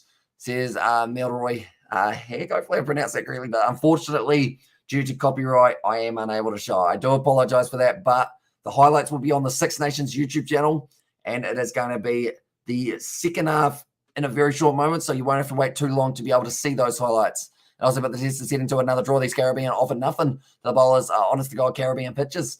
And there, as well, says Sebastian, also won't be able to help you, the cricket views, as it's a sport for insomniacs as well. Anything else with a ball we good, says Mark. So, yeah, I do recommend also the Kiwi Lad Sport channel, as we have got a little bit of NRL going up on that channel, but we will go like this. The Kiwi Lad Sport, there we go. I will put the link in the chat for you guys who do want to check it out. We're on the road to 1,000 subscribers over on there, and we have got a few more videos coming very soon. We did some of the NRL for a bit of rugby league, but we're going to be doing some football on there in the near future. And also a little bit earlier on, I know we had the boo hiss from Gareth. I don't think it's too keen on the idea of them being able to win this one. We actually did Ireland versus the All Blacks on that Kiwi Lad Sport channel. That was back when this channel ended up with a copyright strike from a random channel overseas. Looking back through at some of the old videos that we've got on this one, All Blacks versus Wales on that Kiwi Lad Sport channel. If you haven't seen it, I'm actually dressed as Harry Potter for that one, due to it being Halloween. Sometimes I wonder about my life choices, but other times I sometimes think they're great ideas. And also weird that, though, have you ever looked over the last 10 years, they have produced the most wickets worldwide. And there it says Gareth for that one as well. But yeah, currently it seems to be the time of the draw, like no matter where they are in the world, other than, of course, India versus Sri Lanka, which was relatively one-sided in the end. Other than that, though, we've had a lot of draws happening in Test match cricket lately. No one really wants to give up those points on the World Test Championship table, but currently a little bit more position for Scotland in this one, 52%. That really disorientated me. I kind of had my head sideways and rubbed my eye, but now it's going to leave a mark. I mark way too easy. Will Australia women cricket team win, says Richard? I think so. They are sitting very nicely in the Harry Potter costume. Was it? They're amazing. And there says Katie, and also be Indiana tonight. And there, or be India tonight, says Richard there. And also just quickly, meters carried very even in this one. Defenders been in a few more for Scotland as well there. And also, yeah, the Barbados pitch could have produced a result according to the previous test, but no cigar. And there says Sebastian there as well. Clean breaks actually more in favour of Scotland. So they've actually had more of pretty much everything other than the points. And it is just a couple nice little plays. They've actually missed a kick as well, which is not ideal for them. 98% ruck success, 83% line-out success, so they have actually lost one of those so far. Obviously, the Mancham, and there as well says Cole. Shall I see if I can find my Harry Potter costume? Or not my Harry Potter costume per se, but I'm going to see if I can find a screenshot of me with it.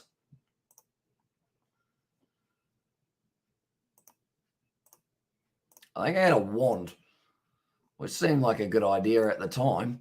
Of course, everything seems like a good idea at the time until it's not a good idea at the time. We will click this. We will go like, I don't even remember the button. I think I go like that and that. Yes, screenshot added. Right, I'll see whether or not I can actually press the right button here. I might be able to put it up on the screen so you guys can also see it for my interesting costume, to say the least, I guess you could say. But currently now we are just waiting for the second half to get back underway. We're not getting too far away now by the looks of it, which is very exciting indeed, as I do love myself some good old rugby. Why is that a black screen?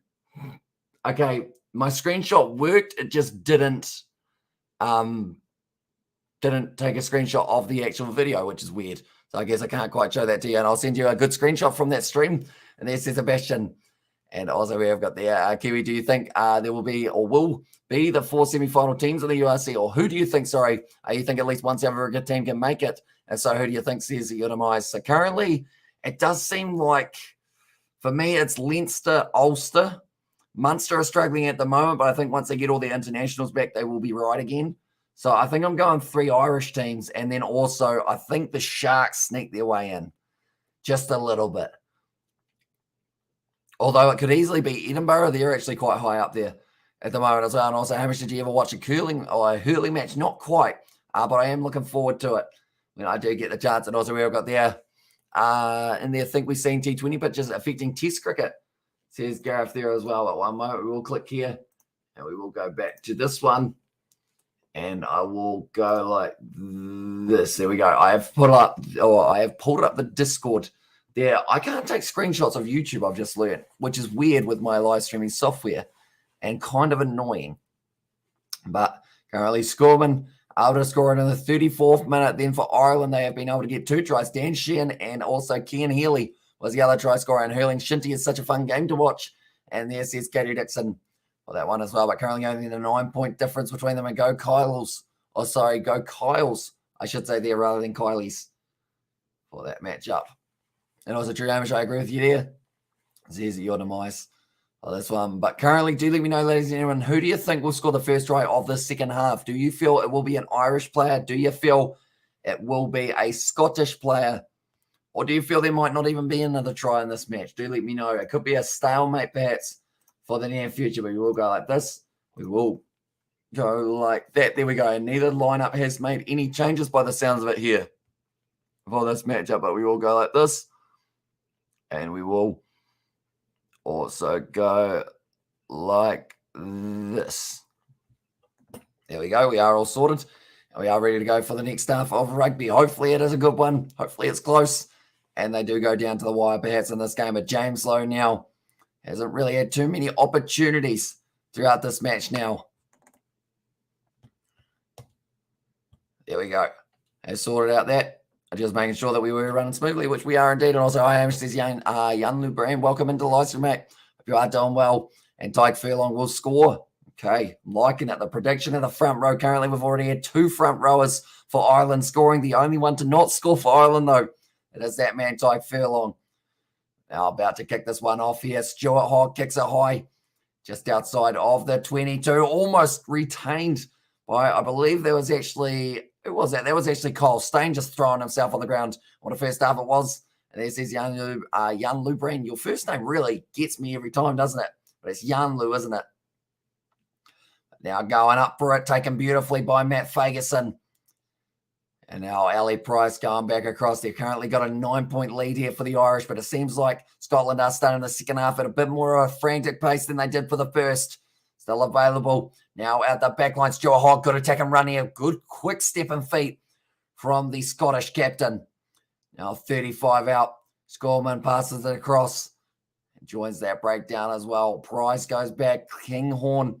It is now Scotland just building phase after phase. It is going to be their number 6. And that's one, Rory Dash. Now looking to the short side. Kinghorn trying to pierce his way through. And when they bring Finn Russell off the bench, that's going to be huge for them. Caelan Doris straight on the ball and wins the penalty for Ireland. Very nicely done. Tyke Byrne getting over the top of that ball, and he was not letting go. As soon as he got himself in position, I thought it was actually Caelan Doris from my first initial reaction, but it could have been Byrne.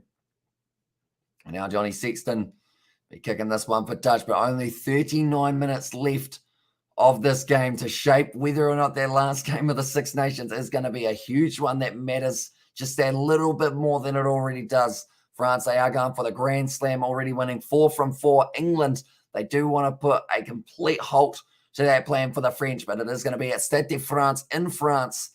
Not an easy game to have away from home for England. They've got a good side, though. So we'll have to wait and see going into the front there. Okay, Wayne Barnes just saying that they were closing the gap just a little bit too much. And also, we have got there my favourite New Zealand. I like World Cup rugby. And there are did you do? And there says ahead. It is always very entertaining. Like, no matter what, like when you get to a World Cup, you can just see the passion from the sides. And I'm looking forward to the 2023 one in France as well, and towering in gallant fame as well. Scotland, my mountain home, high made your proud standards, and their glorious wave, land of my high endeavour, land of the shining rivers, land of my heart forever, Scotland the brave. Is that actually...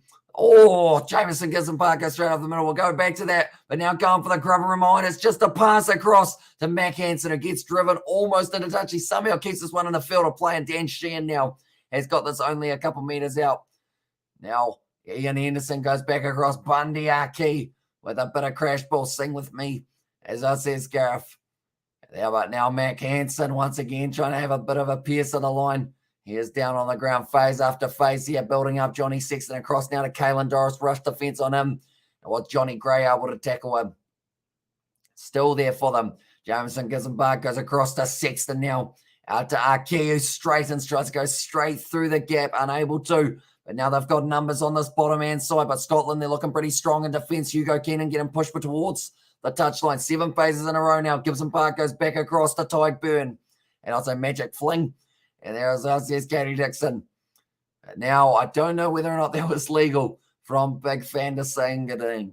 That wasn't his name. I think I was trying to say Sander Fagerson, and it just didn't come out right. It's now going across, and it's going to be claimed by the Scottish. I've just been... That's a nice picture, Sebastian, isn't it? How do I save a picture? Save images. There we go. Okay, we have gone like that, and we will go like that as well. But currently, where did my game go? Oh, I think I just closed the game. One moment, we will put it back up. Luckily, there was a penalty. I realized that I closed the tab with it. It's sorry, Amish. Took a while to find it. No worries at all. It's 17-6 now. And there says your demise. Wait, 17-6, how you manage that? Okay, currently it will be Tyke Furlong driving his way forward. We are just moving this one back over to where we need it. There we go. We have put it back in the corner. Next time we have a stoppage and player, we'll get that Harry Potter screenshot up. Just about to start a game against Arsenal in there. I'm back. Welcome back, Henry. Now it's currently Ireland just phase after phase. They've had a majority of the possession in the second half as of the first 5 minutes. Kean Healy, another good run. Jameson gets a bar, goes short side of Mac Hansen, looks for the offload. It's taken beautifully by Jack Conan. And also nearly 7 a.m, bro. Don't blame you. And there says Johnny. And yeah, we've got one more match to go at 9 a.m. will be the matchup taking place between France and England to decide the Six Nations. See who will be the champions, and also whether or not there is a Grand Slam on the cards for the French. Now Johnny Sexton back across. Gary Ringrose trying to make his way through. This is brilliant defence from Scotland, although that became a rolling ball, which is something that they wouldn't have been after. They're trying to slow them down as quickly as possible. Ian Henderson drops the head, drives himself forward, only 10 metres out now. I think it was stripped there, and Scotland have been able to steal the ball, and Pierre Schurman as the man who has now got that one available, almost taken back by Tyke Byrne, now going for the ball. Kean Healy, it's a penalty to Scotland.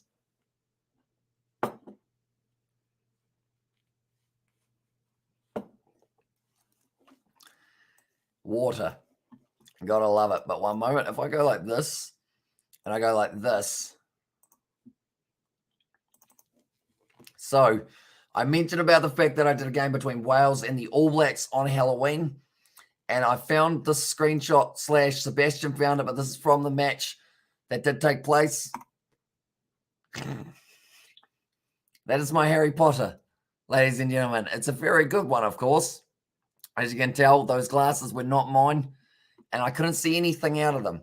So that made it very difficult to be able to take part in any reading activities. What about tomorrow, Big End? Versus France. Yeah, it's going to be a good game, that is for sure. England versus France. That is the next game we are covering, and that is at 9 a.m. New Zealand time. And also, William, I just scored a screamer outside of the box. So I think it emphasizes accurately the struggles of that stream. Those glasses gave you some hassle in there. It did indeed. it was very hard to see, that is for sure. And you make a good Harry Potter, says Yadamice. Cheers. And also there it is. And there's Katie Dixon. But now throwing this ball in here will be once again George Turner. Does throw it in nicely. Still available here for Scotland, who need another try. It's a penalty, though, in favour of the Scottish. And Ali Price going quickly. And also, I said, why did you do that for a live stream? It was Halloween. It seemed like, I mean, if you don't wear it for Halloween, when do you wear it? You know? Like, I don't just wear it for fun. Overall, it's got to be for a purpose. And that purpose was the fact that it was Halloween. Hamish, if you could play with the All Blacks or play for the All Blacks and you had a wish to play any position, what position would you want to play? I'd say halfback. I think halfback is my best bet, not just because I'm a little bit smaller, but also because I like the fact that they have to distribute it kind of and set up their backline. Like Jameson Gibson Park in this game been going very well with that task. And also Halloween, says Katie. Well, that one as well, but 47 minutes through this one now.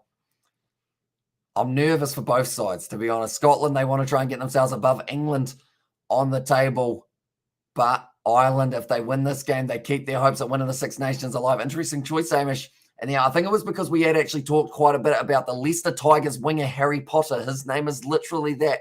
So I decided, as a bit of a throwback and also a bit of homage to him, I would dress up as Harry Potter for that one. What's your favorite food, drink, place, and movie? And there says the head in all caps. So that's why I kind of read it in an aggressive way. But favorite food, probably something like a pizza. Favorite drink's got to be Fanta. Favorite place is probably my lounge. And then the movie would have to be something that is funny.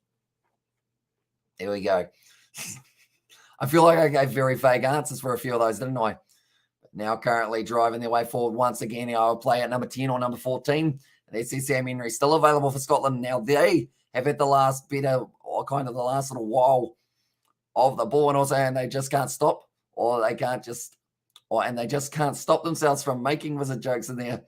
Here's Katie Dixon. Now a nice ball on the inside, taken nicely by Matt Fagerson. Almost stolen by Ireland. Nope. Still available. Scotland now sitting 8 phases into their craft, trying to find their way back into this match. Still 9 points difference in a game that matters so much for both sides in the Six Nation. Kicked in behind by Chris Harris. It's actually worked out better. I believe Strong, knocked that one with his foot. Now going for the corner. He's going to be wrestled out. And he blows the opportunity there. And what a hit, says Jack. And also Pizza Fan to home. Haven't watched anything. And there says Gareth for that one. But Stuart Hogg, he needed to pass that once again. That is another blown opportunity. We saw it in the last game with Italy. And that was Monty Ioane. They're going. And she can foul play, though, by the looks of it. Thank you for answering me. No worries at all, mate. Hopefully my answers were substantial. But they are going to be going upstairs now. Okay, leading with a forearm. I believe this will be Pierce Gorman. There was some big contact out there. I believe it made a good old smack noise, but it might have made a smack noise because it smacked the man right in the face. Oh, that's not allowed from Pierce Gorman. He does extend it, and Gorman is off. This could be big for those who know the language. I remember the wand jokes. I enjoy a good old wand joke. And there, Ireland to win the Six Nations says it was there from, is it Ian? Hopefully I've said that correctly. But currently the big thing here is they need to win this match. And clear red, no need for the replay, says Jack Down, come on Ireland, bloody legends, says Joshua. And also we need God if we want to win. But the big thing here is if Ireland win this game, then from there, France need to lose up against England or draw up against England. Well, you'll have to wait and see whether or not that will be the case. Did I call you Paddy before, Sebastian? Sorry about that. I did, and also why so many damn mods, Samish. And there's their SpongeBob's. And there, I mean, the moderators we have got, I guess, are just the regular viewers. So that's probably why you see so many of them. Kia ora. I think Ireland will see this one through, says Matthew. Definitely if Schorman is going to get himself sent off the field now. And also Hogg has a habit of blowing tries. A drop pass against Wales was costly. That is true. Very costly one from there.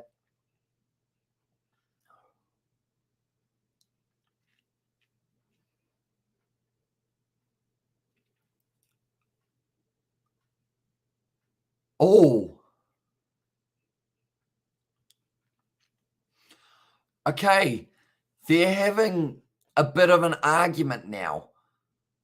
Okay, it's an argument, but it's going to be, oh, this is going to be a big roar. It's going to be no foul play because he had both arms around the ball. He was bracing for the impact. They've said that's kind of a weird action, isn't it? But pretty much because he's gone like that, it is play on. And didn't France get a red card as well? Says Jack for that one. And also this ref says Jack. And I was like, okay, and howdy, big fella, up the green machine. But hoping for a Scottish upset all the way from Mississippi, USA. Oh, Mississippi, Missouri? I can't say that. Missouri. It's Missouri, isn't it? USA there. But welcome into the live stream, mate. Hope you are doing well. And also that way, there's always at least 2 mods in the chat, many time zones. And then IMH being number 1 mod, of course. Although I've probably timed out the least amount of people since adding moderators to the channel. It's nicely taken by Dan Sheehan, now only a few minutes out from the line here for Ireland.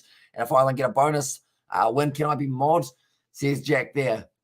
I mean, it's a probability, though, that's quite high in this one.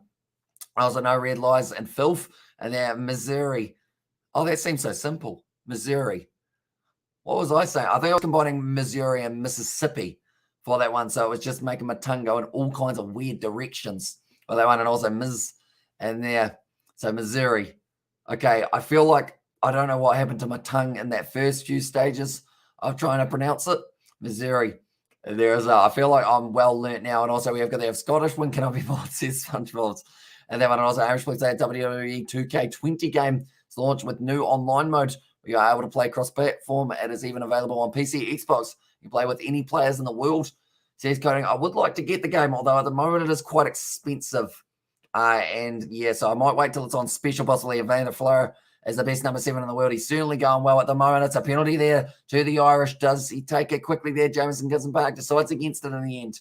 And also, come on, the odds are against me, says SpongeBob, although I remember what happened last year, and that was France up against Scotland. Scotland able to get themselves that win that cost the French a Six Nations in the end, and Wales able to get themselves a win. That's a good kick downfield from Johnny Sexton. Yeah, nicely done. And also we have got there. How about, I could make you a deal that if they do end up winning, I can put your message up on the screen and say, do you have a particular team that you want to win the Six Nations? Irish says, dude, I'm perfect. I think for me, it is one of the top 2, Ireland or France. Like both of them do deserve it. France, depending on how that last game goes for them, will depend on whether or not it does end up, I guess, in all that wasn't supposed to go to James Lowe. But yeah, I feel bad for France if they missed out by like 1 point up against England. They look like one of the players for Scotland is sleeping. I think that's Pierre Schorman there. Now we have got their message up on, as in like popping up down here for it. And Sexton passes faster than a faster than a BMW. There's no need to have that much pace in there in France to take it easily, says Peter. And yeah, they are currently in the box seat, going for the Grand Slam in this one. And yeah, you'd have to say if they do get the Grand Slam as well, it is certainly something that will be a great accolade to have heading into the 2023 World Cup, which isn't too far away here. Chris Harris, dropping that one in the tackle of Caelan Doris, which just didn't quite work out from there. All right, I just like muting a bunch of cocky Bulls fans of this, says SpongeBob's. And that one as well, at least we get the Triple Crown. And there says Jack, that is true, but currently carries 79 apiece in this match. Very even, and meters made 531 for Ireland, 519 for Scotland. These two sides are extremely even. Expect Achilles, he's cool. And there as well says SpongeBob, but now going off the field there, it is going to be the starting number 2, George Turner, replacing him. And this one, it is going to be Fraser Brown now making his way out there. Alongside him, Sam Skinner now out on the field. He's trying to get the ball away as he doesn't get tackled, says Gareth. Okay, they are lining up. Fraser Brown in the front row. Grant Gilchrist off the field, and that is for Sam Skinner. Were the 2 replacements that the Scottish have made. I think they are the only 2, and they are playing in Paris, right? They are indeed. So it is going to be a tough atmosphere for England to swallow in that matchup. But we saw Ireland almost do it. The question is whether or not England have got that game in them that they are able to cause the ultimate upset in France, or whether or not France can get themselves a Grand Slam. It's coming up very soon, only 2 hours away from kickoff for that matchup. Jamison Gibson-Park waits for the ball at the back of the scrum. Now kicked him behind from Mackenzie Hansen. Got rid of it extremely early with the kick, and it is going to be rolling just into the in-goal area. I don't know whether or not that was considered taken back. So now Ali Price has to kick it for the touchline. It's nicely done. Jamison Gibson-Park runs straight smack bang into one of his big forwards. And also Gilchrist, that booger snot on your face is spectacular. And there's says Katie Dixon. Isaiah Stormers win tomorrow. It'll be 2 weeks of South Africa being unbeaten in the URC in a row. Yeah, but James Lowe is less than a metre away. Doesn't need that much pace. He's Jack. That is true. It was certainly hard. I don't even think it was supposed to go to him. I think he was supposed to go past him, and we should have brought Bellam on. And there says Jack, so that would be the replacement for Tyg Furlong, I believe. In that situation. Currently now, it will be Kian Healy off the field. And also, who's that? That's going to be Dave Kilcoen making his way out there. And how's the Mish here looking? As it look like it smells of haggis and depression in there as well. Says Gareth, doesn't look too bad at the moment. I think he's starting to grow the mullet back a little bit, isn't he? It's still not quite the same as it once was, though. I miss watching DSTV. And there as well, says SpongeBob. Currently now sitting 30 metres out. Jameson Gibson Park going back across field. Now, going to be quick hands there. And it's actually Peter O'Mahony also out there for Ireland. So a lot of subs being made. Bit of a counter ruck. Now Gibson Park passes it back across field now. There's a Dan Sheehan. Currently, neither side really, like this has been a chess match for the past like 10 to 15 minutes. James Lowe now down the wing, looking for the inside ball. It ends up smacking in the hands of Scotland. That was almost a chance for the point. Almost. Being able to put it down, I should say. I'm guessing Ireland 28 and Scotland is 12 at the end. And also Hugo Keenan is going to the top. Says Jack. With a big hit on Peter O'Mahony by Sam Graham, but just got forced backwards in the process. Or Sam Johnson, I should say there. You mind two of the backs.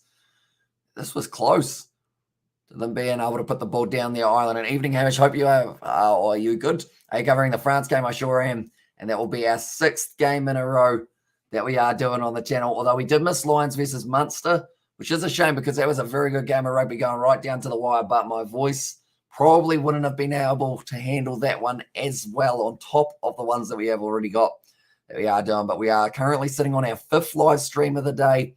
We got a 6th just around the corner, and it's the biggest game of them all. France versus England. Both front rows go down. It's a penalty now to Ireland. Now, if they take the 3, that puts them up to 17. That would be a 12-point lead. I don't think they'll go for it, though. I think they'll go for the corner. And this one, yes, they will. And also Doris and also Van der Flair and Conan are very good. They are indeed. It's a brilliant loose forward trio to have because none of those guys let you down. And that loose forward and Munster are becoming weak. But I mean, they have players in the Six Nations. But how many, to be honest? And there's SpongeBob. And also, where did Ian Madigan go? I don't remember him having a bad game for Ireland. Not too sure. And also, one's going to be going across field. And that one now sitting 10 metres out. Scotland have got this back. Can you please tell me your PC specifications? Company of your PC. Is it Intel processor, i5 or i7? Or how much RAM? Which graphics card are you using? GeForce or Radeon, please? Okay. So I'll clarify straight away. I have no idea about PCs. It's got a green light on the front. That helps. I think it's got Oh, no, I don't know whether or not it's got GeForce. No, it might not. Don't know. It's got a few bits and bobs on the inside, but yeah, it's got a green light on the front, and I can make it change to red if I press the button twice. And also, France beat England, fair play. A Grand Slam would be deserved, as it's a good A comp, as well as there is anywhere, or good a comp as there is anywhere. Sorry, that was way too slow from my brain reading, wasn't it? And Ty Burn, beautiful. Yeah, charging that one down. Andrew Porter is a big miss. Says Jack, that is true. 5 games, 5 wins, can't complain. And there says Mark O'Toole. Yeah, I mean, at this stage, it could be the bonus points that are the difference between them and Ireland, depending on how it goes. And Fiku is going to score England tonight. And there says Gareth, and also WP now time. And there says Jack. There's going to be Xander Ferguson off the field, and WP now does make his way out there. But currently sitting 25 minutes back. I'll be back later. And me and SpongeBob have to take Sandy to the doctor. Hopefully she is all right. And also Ireland will win on Paddy's week. And there as well says it was Kieran. Jan and enjoy Irish says SpongeBob. But yeah, at the moment, Ireland, this match, I mean, we started with 3 tries within about 30. When was Scorman's try? It was about 34, wasn't it? 34, yes, it was. It's going to be a penalty to Ireland now, just outside of the 22. This is a kickable 3 if they want it. But do they want it? That's a big question. Peter O'Mahony, he's still fired up as always, that man. Johnny Sexton, I think they're just having a bit of a chat. Do we have a shot? And also, is Sandy actually your poop? And there as well. And also, it's when Ireland would play England on St. Patrick's Day. And also, we need to try, says Jack, for that one. What do they decide? They're having a real team meeting now. They're currently making a couple subs, so they've got a bit more time to decide. But Bundy Arkey now off the field, and that will be for Robbie Henshaw, who has made his way out there. He is pumped up for this game. Okay, they're going for the corner here once again, Ireland. So they are playing like a side who really want that bonus point to give it just that little bit of an extra chance that they do end up, if there is a draw between England and France, that is, they do still end up being at the top of the bunch. Rob Herring now about to throw it in for the Irish. They're sitting 56 minutes into this game now and 15 metres out from the Scottish line. It's been all Ireland in this last little while. Putting it up, taken nicely by Peter O'Mahony. Offloaded back nicely. It's Dan Sheehan driving his way forward. Is he still out on the field? I think they've actually got two hookers out there at the moment. I believe that ball was dropped by Caelan Doris. Yes, it was. Just a little mistake from Doris there. He doesn't make too many of them. Actually, one of the standout players of the end-of-year internationals, but that one's gone wrong for him. And taken nicely. It's just a set play and a half. Dan Sheehan with a great step. And then just straight out of the hands. And we need to try, and the Irish players are really fit, high-tempo games for 80 minutes.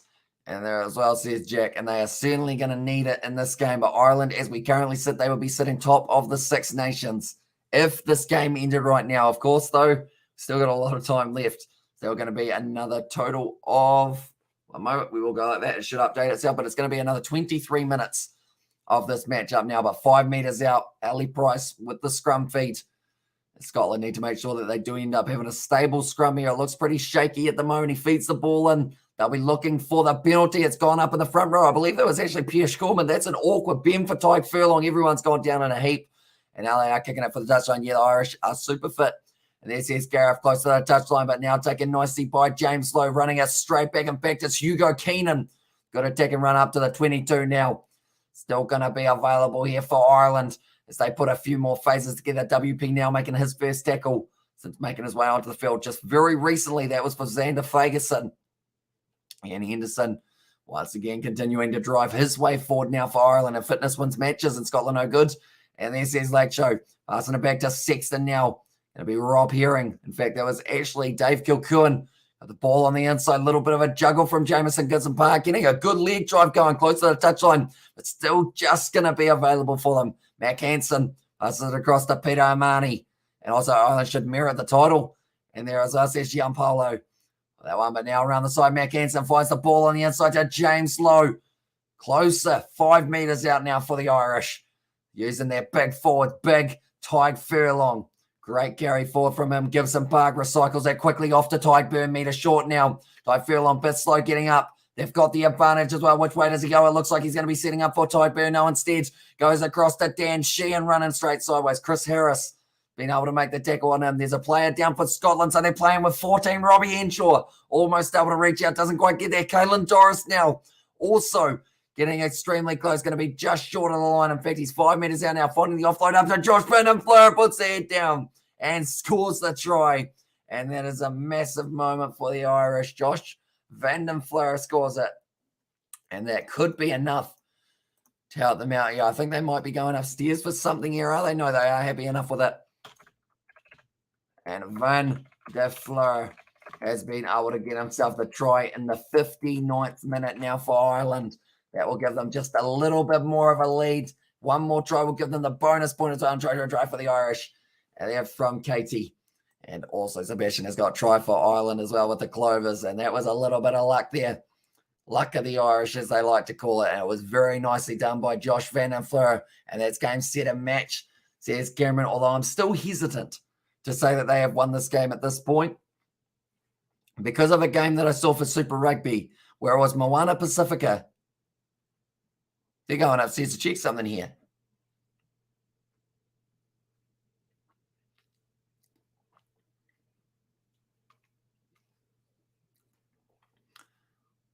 Okay, no knock on in the build-up. Jason tries his assassin there.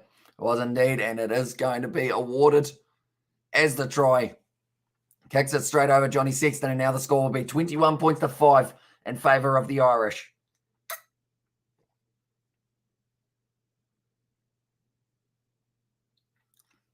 I think that was the one that they were checking to see whether or not it was a knock-on. Went straight down, though.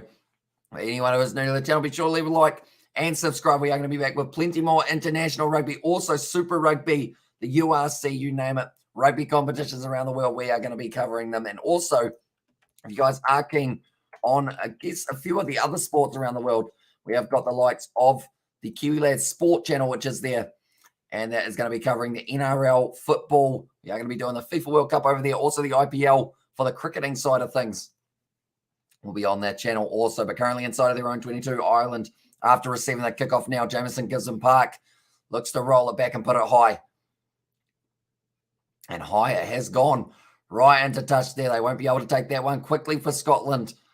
And now the pressure is back on them. They are currently sitting a total of 16 points behind. They've got to find 2 tries and something to be able to get themselves a win. Even getting themselves a bonus point here would be huge for the Scottish. But Ben White making his way out onto the field. Sam Johnson off. Mark Bennett on.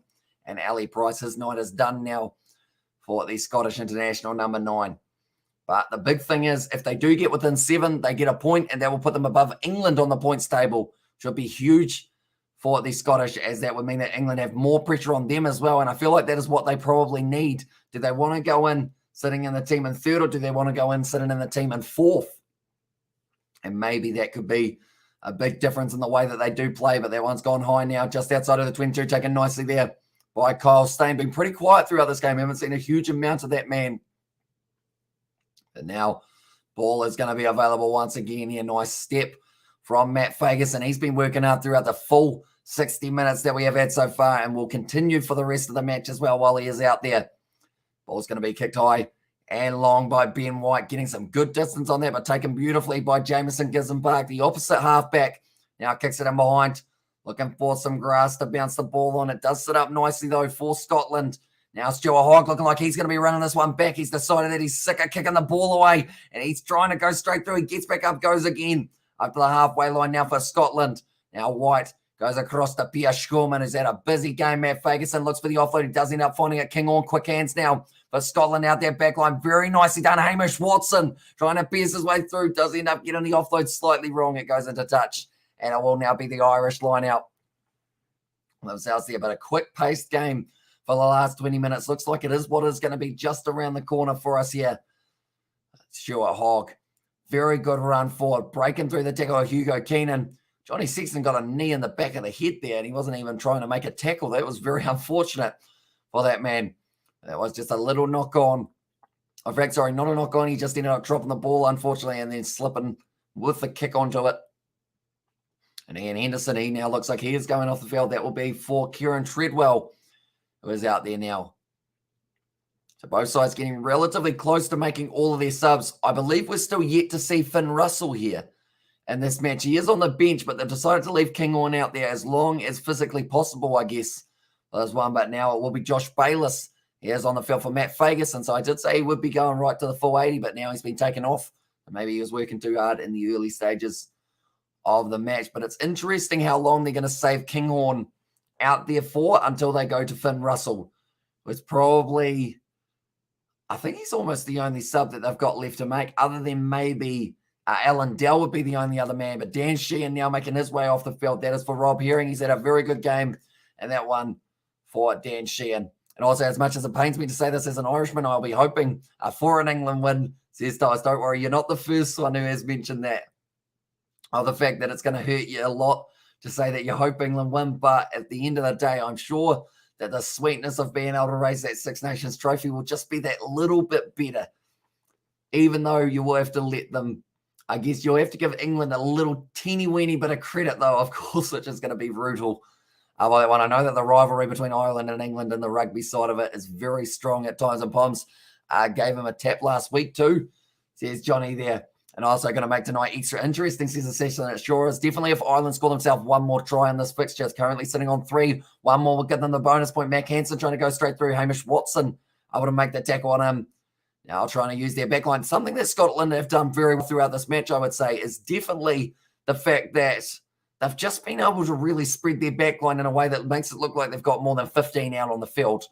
And it's been very impressive for them in defence. And also watching the Six Nations and URC games makes me really concerned for New Zealand Rugby, South Africa, and Euro teams that play high-quality rugby week in, week out. However, New Zealand going to progress without quality teams in domestic league and their domestic league, says Cameron. Although I guess it's just a different style of rugby, really, as well, because I know that Super Rugby, a lot of people consider that as like just a whole different level, depending on, of course, not quite international level, because the All Blacks, we've got the Rugby Championship, etc. there. But the URC, I do enjoy the different style that we see from the URC. Same with the top 14. It's more of a kick-orientated game for top 14. URC is almost more Southern Hemisphere added into Northern Hemisphere, because the Irish sides, they just tear it up out there on the field. That's a massive kick from Stuart Hogg. I'm going to give him a clap, even though it's sitting 7:20 a.m. here. And think about how much it will irk the poem, sorry. And there says Johnny, and also I can't wait for the France game at Les Blues. And there also says Sakabola. And currently, you don't have to wait too much longer. We will be starting our live stream in about an hour and 24 minutes. In fact, that will be when that one has taken place. And then it's going to be a very exciting matchup with this game only having 15 minutes left. I'm going to be throwing this one. It is the replacement. Fraser Brown goes straight into the front here. Scotland trying to get themselves that bonus point, like I mentioned. Yeah, a little bit closer, being able to finish fourth on the Six Nations. It's a good set rolling more. It's not really going forward for Brown, so he's going to have to give it back to Ben White now. Let's fire it across field. And that's dropped there. And I believe, in fact, they called it stripped. So it will still be play on just for now. And I believe Scotland have still got this one. Yes, they do indeed. And it will be their number 6 in this game, who's been phenomenal throughout this match, Rory Darge. Now casting it out the backline of Rugby Championship with New Zealand playing both games in South Africa. Will be interesting, says Cameron. It should be a very exciting one and a new challenge for the All Blacks. Seeing as we haven't played a game in South Africa in a very long time, but I assume like that's going to be a very close one, hopefully. And it will be a good matchup. But we will be covering that no matter what hour it is in the night. We are going to be up for that one. And also, I hope you are awake for the game. We sure are going to be, because we have stayed up all night. Oh, that's a big hit from Rob Herring. Welcome to the field, mate. He's just smacked into Stuart Hogg for that one. But yeah, we didn't stay up all night to miss the finale of this series. And we have done almost every other game that was rough from Jameson Gibson Park. Didn't quite get to that one. Little knock on. And now it is going to be going back for the initial scrum. And this one as well. But 66 minutes through this game now. The clock's slowly creeping down. And the Irish will be slowly becoming more and more confident. But the last thing they need here is another try against them, because 16 points difference here. If they convert it, they'll put them up to 12. If they get another one, that will give them the bonus point. That's a big hit from Rob Herring on Stuart Hogg. Straight around the wrap. And Stuart Hogg, his face. I mean, they say a pitch is worth 1,000 words. And Stuart, he got nailed in the midsection there. But Jameson Gibson Park, his night is over. And that is going to be now the replacement for him. In this game, it is Connor Murray. So it's not exactly a bad man to have coming off the bench in the later stages of a game. Finn Russell also coming off the bench. And I believe that is going to be for Chris Harris in this game. But Blair Kinghorn will be staying out on the field. Chris Harris will have to go. He's not happy about having to go off the field as well. But currently, the big question is, how will they go with two playmakers? And Finn Russell and Blair Kinghorn both out there on the field. I assume Russell will be slotting in at number 12 with maybe Sam Johnson slotting in at 13 instead. Okay. Stability, everyone, is the comment from Wayne Barnes. They are crouching. And Connor Murray, he will not get to feed this one in, but instead it will be Ben White. And also we've got the morning Hamish Showers, the vocal cords. It's sitting at about, I'd say a 3.5 out of 10. It's not sounding too bad, but I don't think I'll be able to talk tomorrow, unfortunately, after the amount that we have talked today. But that ball's available. It's a penalty to Scotland now. Oh, taking the quick tap now. And they are continuing to drive their way forward. It's a great tackle there, though. Driving Mark Bennett backwards, stolen by the Irish. And that is exactly the momentum that they were after now. They've got the counter-attack. Mac Hansen kicks it straight down the middle of the field, and Scotland are on the retreat inside their own 22. And Stuart Hogg now going to have to kick this one for the touchline. Instead, decides to kick it straight back down the middle of the field. Also, both sides trying to keep this ball alive for a little bit longer. Now, James Lowe kicks it high. Be chasing after it down to just inside of the 22. Finn Russell takes it. Finn was the best thing since slight spread. Now he can't make the starting 15 in there, says Johnny, although I think that was also to do with the fact that he did love a few beverages, and I think he ended up getting himself in a bit of trouble. I think him, Hogg, and a couple others decided to go out drinking after the game up against Italy, which got them in trouble. And France versus England, the crunch, the old enemy, pumped. And there is, says Gareth, and yeah, it's going to be an absolutely epic game of rugby, and we will be covering it on the channel as well. So anyone who is new, be sure to leave a like and subscribe to the channel as well, as we have got that game coming just around the corner. Also, if you do love your sport, we have got our Kiwi Lads Sport channel, and it is going to be that link in the description that I have just put there. Be sure to check it out. Ty Furlong now going off the field, and that is for Finlay Bealham there. And OMG Italy, what a brilliant performance. Yeah, they did it extremely well. You got to have a strepsil while you're watching the stream. Get it from the local supermarket. And there says Danny Lewis. And that one as well. We used to have barley sugars, which were all right. But we did end up running out of them. I believe I do need to restock the barley sugar box, I guess you could say. Whereas I'm currently now sitting 35 out. Scotland still on the attack. Haven't given up yet. That's a knock on. That's not ideal. Now they've got the option of either the line out or the scrum rail played, Tyke. And there says Assassin, yeah, he's been dangerous and actually the only man in the front row who didn't get himself a try from the starting front row of the Irish. But we've only had front rowers scoring tries in this match so far. Dan Sheehan, also Tyke Furlong, and then Pierre Schurman. And Fiji needs to learn from the Italians. And there says Lake Show. And yeah, they just dug deep Italy in that matchup, which was very impressive to see. But now will be once again another scrum feed here in favour of Ireland. They need one more try to get themselves a bonus point. That will move them up to 21, and that will mean that France, even if they draw their game, they will not quite be able to win the Six Nations. But if France win, then they do. I'm wondering, that all of a sudden went to like the colour that I should be. It's about there. For some reason, when it's down there, I turn into a ghost, which is not ideal because I'm already pale enough. What if I go like that? Okay, now I look like I am a ghost. We'll go like that. Not great, is it? I need my second light. I decided to take my second light out there, and I'm very impressed. Italy beat Wales, and there was Arces and Sasson. Yeah, they were very impressive for that matchup, and they just kept on working. I got that game, and I think Wales, they will look at their performance and go, we could have done a lot better. Italy will probably look at their performance and also go, maybe there are a few things we could have improved on. But Italy get themselves to 4 points on the Six Nations table. Now Connor Murray feeding this ball in. Does almost roll out the bag, but it's not quite going to be available for him now. Looks like it's slightly shuffling sideways. Penalty to Scotland. And didn't watch it. Was it a good game? It was a bit start-stoppish for the first little while. Like, there were a lot of penalties in that regard. But after that, like the last kind of 10 to 15 minutes, I would say is a definite watch if you are keen on seeing how it kind of unfolded for them. And congrats to Italy. And there says Assassin. We're now kicking it for touch. For Finn Russell, getting about 15 to 20 metres out here once again.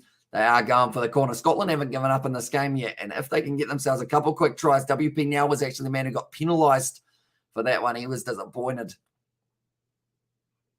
My voice is trying to disappear.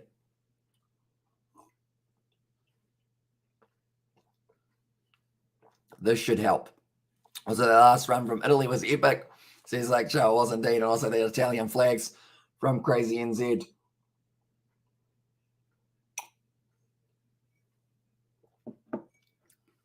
I'll definitely check out the highlights, says Assassin. I would recommend it on the, I think the Six Nations YouTube channel will have them up. So it could be a good watch to have. That's a great ball from Finn Russell. Now only sitting a 5 metres short of the line. Matt Bennett getting close. Now going off to the side. They've got numbers. Just pass it out. Oh, that was not good from Scotland. They had about 4 men on the outside. No markers. No defenders out there. Now it's going back for the initial penalty, but that looked wide open. Also, we have got that one, water won't. As I says, Danny. I mean, it's decent, though, overall. It's not the worst water in the world. Overall, yes, we've got about 17 toes when you live in Waimea, but other than that, you're all good. And also, I'd like to see England, or I'd like to see England to win against France. And there's Jake. Currently now another line out here for Scotland, only a couple metres out from the line. They need this one to get them back into this matchup. and get them towards that bonus point that they are also chasing for themselves, although they won't just be chasing that bonus point. They'll be chasing the win as well. They can get the chance, but now Fraser Brown with the line-out throw going to the front. Claimed nicely by Josh Bayless. Going down now 5 meters short of the line. Once again, Ireland going to have to be very careful with that discipline side of it. Last Italian try was a thing of beauty, says Sakabula. And yeah, it was just a perfect end to a dream match for Italy to be able to get themselves their win up against Wales in the Six Nations. But now continuing to drive their way forward and at the Principality as well. And can Ireland still win the Six Nations? And there says Meath, man, they can. As long as they win this game, they are going to be top of the table up until France versus England. And if France win that, then Ireland will not win the Six Nations. They will come second. If France lose their game, though, or draw it, Ireland will win the Six Nations. So that is the next game that is taking place in an hour and a half's time. And we will be covering that game on the channel. So in about 3 hours' time, we will know, in fact, sorry, about 3.5 hours' time, we will know who has won the Six Nations for 2022. It's a penalty to Ireland, and Pierce Shurman just can't quite believe it. Oh, and they marched 10 as well. That makes it just a little bit worse. If you pre-latch, you must arrive on your feet. And yes, if England beats France, and yes, if France lose, there says Sakabula. So I believe Pierce Shurman does end up going down. I think WP now, unfortunately for him, he's come out onto the field and been penalised twice so far, which is not exactly the dream start that he would have been after for coming off the bench. Definitely not in a time that they really do need him to be able to step up. I've learned that this camera makes me look extremely almost grey. I guess if I move the light to like there, it's a little bit better. About there, it looks like I've actually got a little bit of life in my cheeks.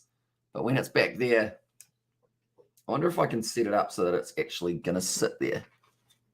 Kind of. It's not terrible. We'll go with that for now. But now, Hugo Keenan going off the field, and that will be for Joey Carberry. They've decided to leave Sexton out for the full 80 by the looks of it here. Rob Herring now with the line-out throw. Currently only 6.5 minutes left in this game. Ireland would love themselves another try here.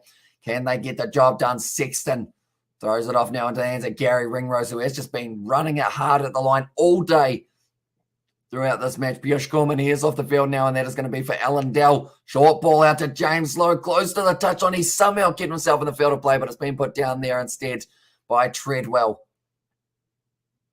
I thought about taking it quickly, but they are going to be taking the scrum now for Scotland.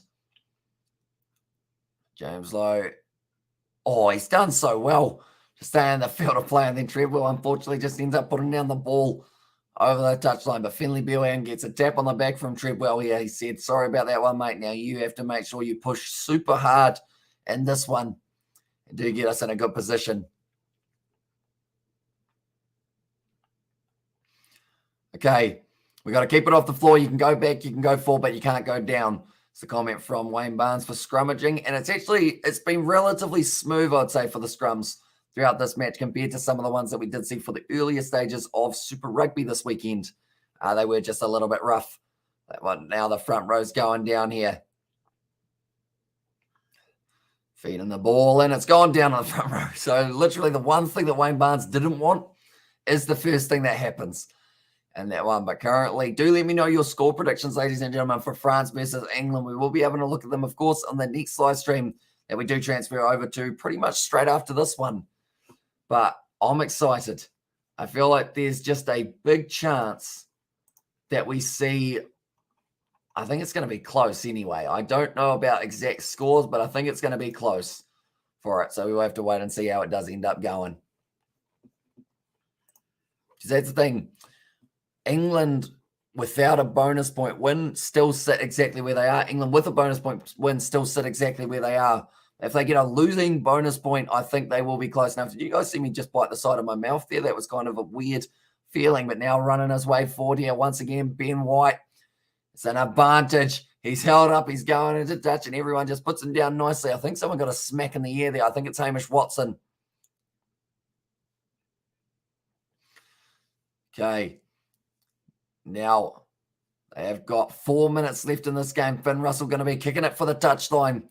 Once again, looking for that banana boot, and it's worked out nicely for him. 40 metres out now for the line-out throw of the Scottish. And the Irish coach doesn't look too happy, but Dan Sheehan, player of the match for the Six Nations. He's played extremely well. And yes, if England beat France, and also 23-19 England win says Thomas. So a close game in that one. Yeah, I can't see it split by more than 7 points. But if it is, I think it's going the way of France. If it is more than that kind of little split. If they do find their momentum nice and early and just keep on building, that's going to be knocked on there by Scotland, or they've said that it was actually strips, and now Ireland have got this ball back 3.5 minutes to work and try and get themselves that bonus point. Johnny Sexton, wide cut out pass, tackled in the air for Peter O'Mahony. And he gets the man landing on him as well. It just gets worse for him, but he's going to get up. Okay, did get the timing wrong there. Okay, Peter O'Mahony once again taking a head knock and also just a smack on the ground. That man takes about 50 of them each season. He goes up for a Darcy Graham, picks him up. He's lucky not to hit the head on the ground there, but then he ended up with a player landing on him. Crowd looks and saying New Zealand need this back. Yeah, they do indeed. Okay, like they're saying, you can't tackle someone in the air, so taking the man out, and now they will be kicking this one for the touchline here for Ireland. This will be a good opportunity to try and get themselves towards that bonus point, just to put that extra little bit of pressure on France to let them know you guys can't just draw this game. You got to go out and you got to win it. And that will be exactly what the mindset of France is for this game.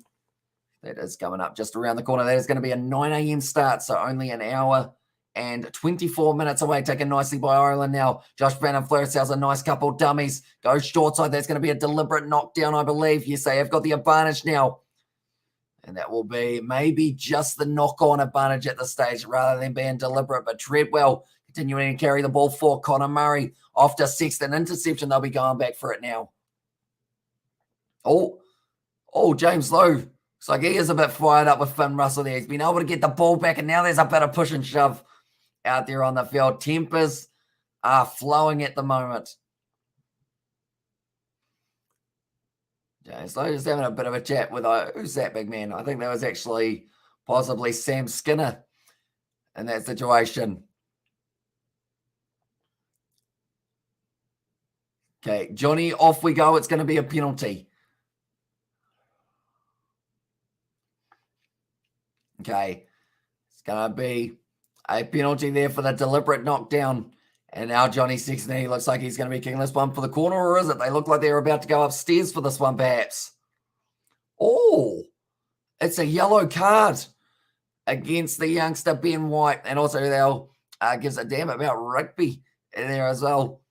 And there probably a lot of the people watching the rugby live stream. I assume are you more of a cricket man, or are you more of a non-sport individual? Do let me know. And also yellow in there, says Assassin.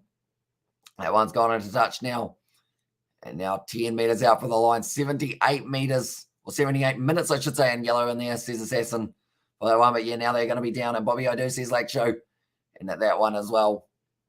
But currently 78 minutes, and also the yellow from Katie. So this is the perfect opportunity for Ireland to be able to go over the line and get themselves a bonus point. And if they do so, they will be very fired up. Johnny Gray at the moment just trying to work his way straight through the middle of this rolling ball. It's going backwards. Conor Murray's going to have to use it. Does pierce the gap, short-boarded. James Lowe, it was flat, but it has worked out for them. Now going backwards, offloads it back to Conor Murray, spins and puts it down, does he? I think he might have in that one.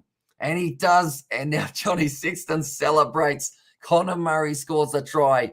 And you would think with that try that they have won the Six Nations, but that will be the bonus point, and they will have to wait and see whether or not they are able to do so. But that was the first try that has been scored by a back, and it was Conor Murray who was able to get himself over the line there in the 79th minute now, as we are able to do exactly what the Irish needed. But it's a bonus point. They've been able to work their way up, and also come on Ireland in there, and also congrats Ireland. And also we have got the real men's sport. It's not beach volleyball in there, says Lake Show. That one by Conor Murray. Spins out of the challenger. Darcy Graham also gets the ball down, scores the try.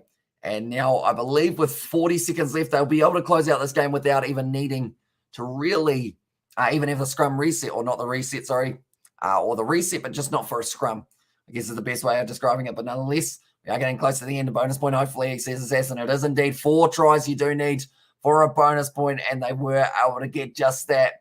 And the coaching staff, Andy Farrell, he's a very happy man currently. Johnny Sexton, he was fired up for it. Those are the Irish flags from Thomas there as well, but 10 seconds left in this game. So by the time this kick goes over, it will be the end of the match. And also, it's a close game. Scotland is still in it. As well, and also, we have some Lemsips in there. And so now, if France lose or draw, Ireland win, that is true. And their game is coming up in only an hour and 20 minutes' time. I'm already nervous for that fixture. France versus England in France. Oh, it's going to be a good game. And we are going to be covering it on the channel. So anyone who is new, be sure to leave a like and subscribe to the channel for that one. And it's coming just around the corner. But now Johnny Sexton lining it up. It's after the 80 minutes. Still taking his time, though. Want to make sure that this one does go over. Oh, no.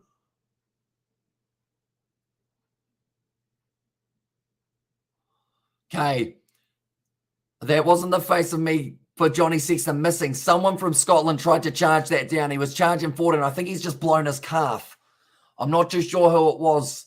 And then I think it might have been Kyle Stain, but he charged forward, and I hope it's just cramp, because if he's just caused a career, or not a career, but a season-ending injury from trying to charge down a kick in the 80th minute of a game that you've already lost, you'd have to say you'd be pretty unlucky. I looked away and missed it. And there as well, I'm just looking around. Is he walking around Kyle Stain? I hope he's all right. And out says Crazy NZ for that one. But yeah, it looked like he went straight away. He was walking, or he was running, in fact. And then all of a sudden, he just kind of pulled up as if that twang happened in that calf. I'm looking around for him currently. Do they have medical attention for him? Okay, I think he's walking around. So I'd like to say it's just cramp. Although it looks like he's got some sort of limp there. Yeah, no, there's a limp for Kyle Stain. So hopefully it's nothing too serious and it is just a little tweak. And he's going to be all right to continue. But it looks like he is in a bit of discomfort at this current stage. So as the table sits now, ladies and gentlemen, we know who's in first currently. And that is the Irish. They have got themselves one last task. And that is to sit back, relax, and watch the game between France and England. If France lose, then Ireland are Six Nations champions. If they do end up winning that game, France, then France will win. I'm very proud of how we performed during the Six Nations Assassin's Card, and also another hour to wait. Says Jack, that is true. And also Triple Crown plus Six Nations champions. And there, wouldn't it be nice, eh? But we will have to wait and see exactly how it does end up going. But nonetheless, I guess that is going to be close to the end of this live stream. As it stands currently, Ireland sitting on 21 points, France on 18. The points differential well and truly in favour of Ireland. So that is why a draw does nothing for the French other than stop them from being able to become Six Nations champions. But a good valiant effort from Ireland, just a one loss for them, and that was a close game. And that was up against France. In fact, a great win for Ireland. And thanks for the commentary as well, says Chris O'Brien. Thank you very much, mate. And we have got one more match tonight. England taking on France. Oh, that's going to be a tough game. That's going to be a very close game, I have a feeling. And I'm extremely nervous for both sides because I feel like there are three nations watching that game. You've got the English who want to see England win. You've got the French who want to see the Grand Slam and see France win. And then now you've got the Irish who are also there. And they are going to be trying to watch on very eagerly, see whether or not they do end up in the situation of being able to get themselves a win in the Six Nations. I don't know how I feel about Hansen at 14. And then England will get one try, says Jack. And also thanks for the commentary, man. Says Assassin, no worries at all, and a big love all. Says Katie Dixon, catch you in the next game. Exactly right. So we will be back in an hour's time for that next matchup. It will be at 8:45 that we will be starting. Marcus Smith will get 10 plus. Says Jack there. We will go like that. That is the link to the Kiwi Lad Sport for anyone who does want to check that out. We also cover a few other sports such as football, such as NRL or rugby league on there as well. And we've got plenty more content. Even rugby is coming up on that channel and the cricket side of it as well alongside the main channel. But thank you all very much for tuning in. If you did enjoy, like I mentioned, be sure to leave a like and subscribe. And I will see you all back in an hour's time for a very nerve-wracking fixture, to say the very least. But thank you all very much for tuning in. And I will see you all for the next one.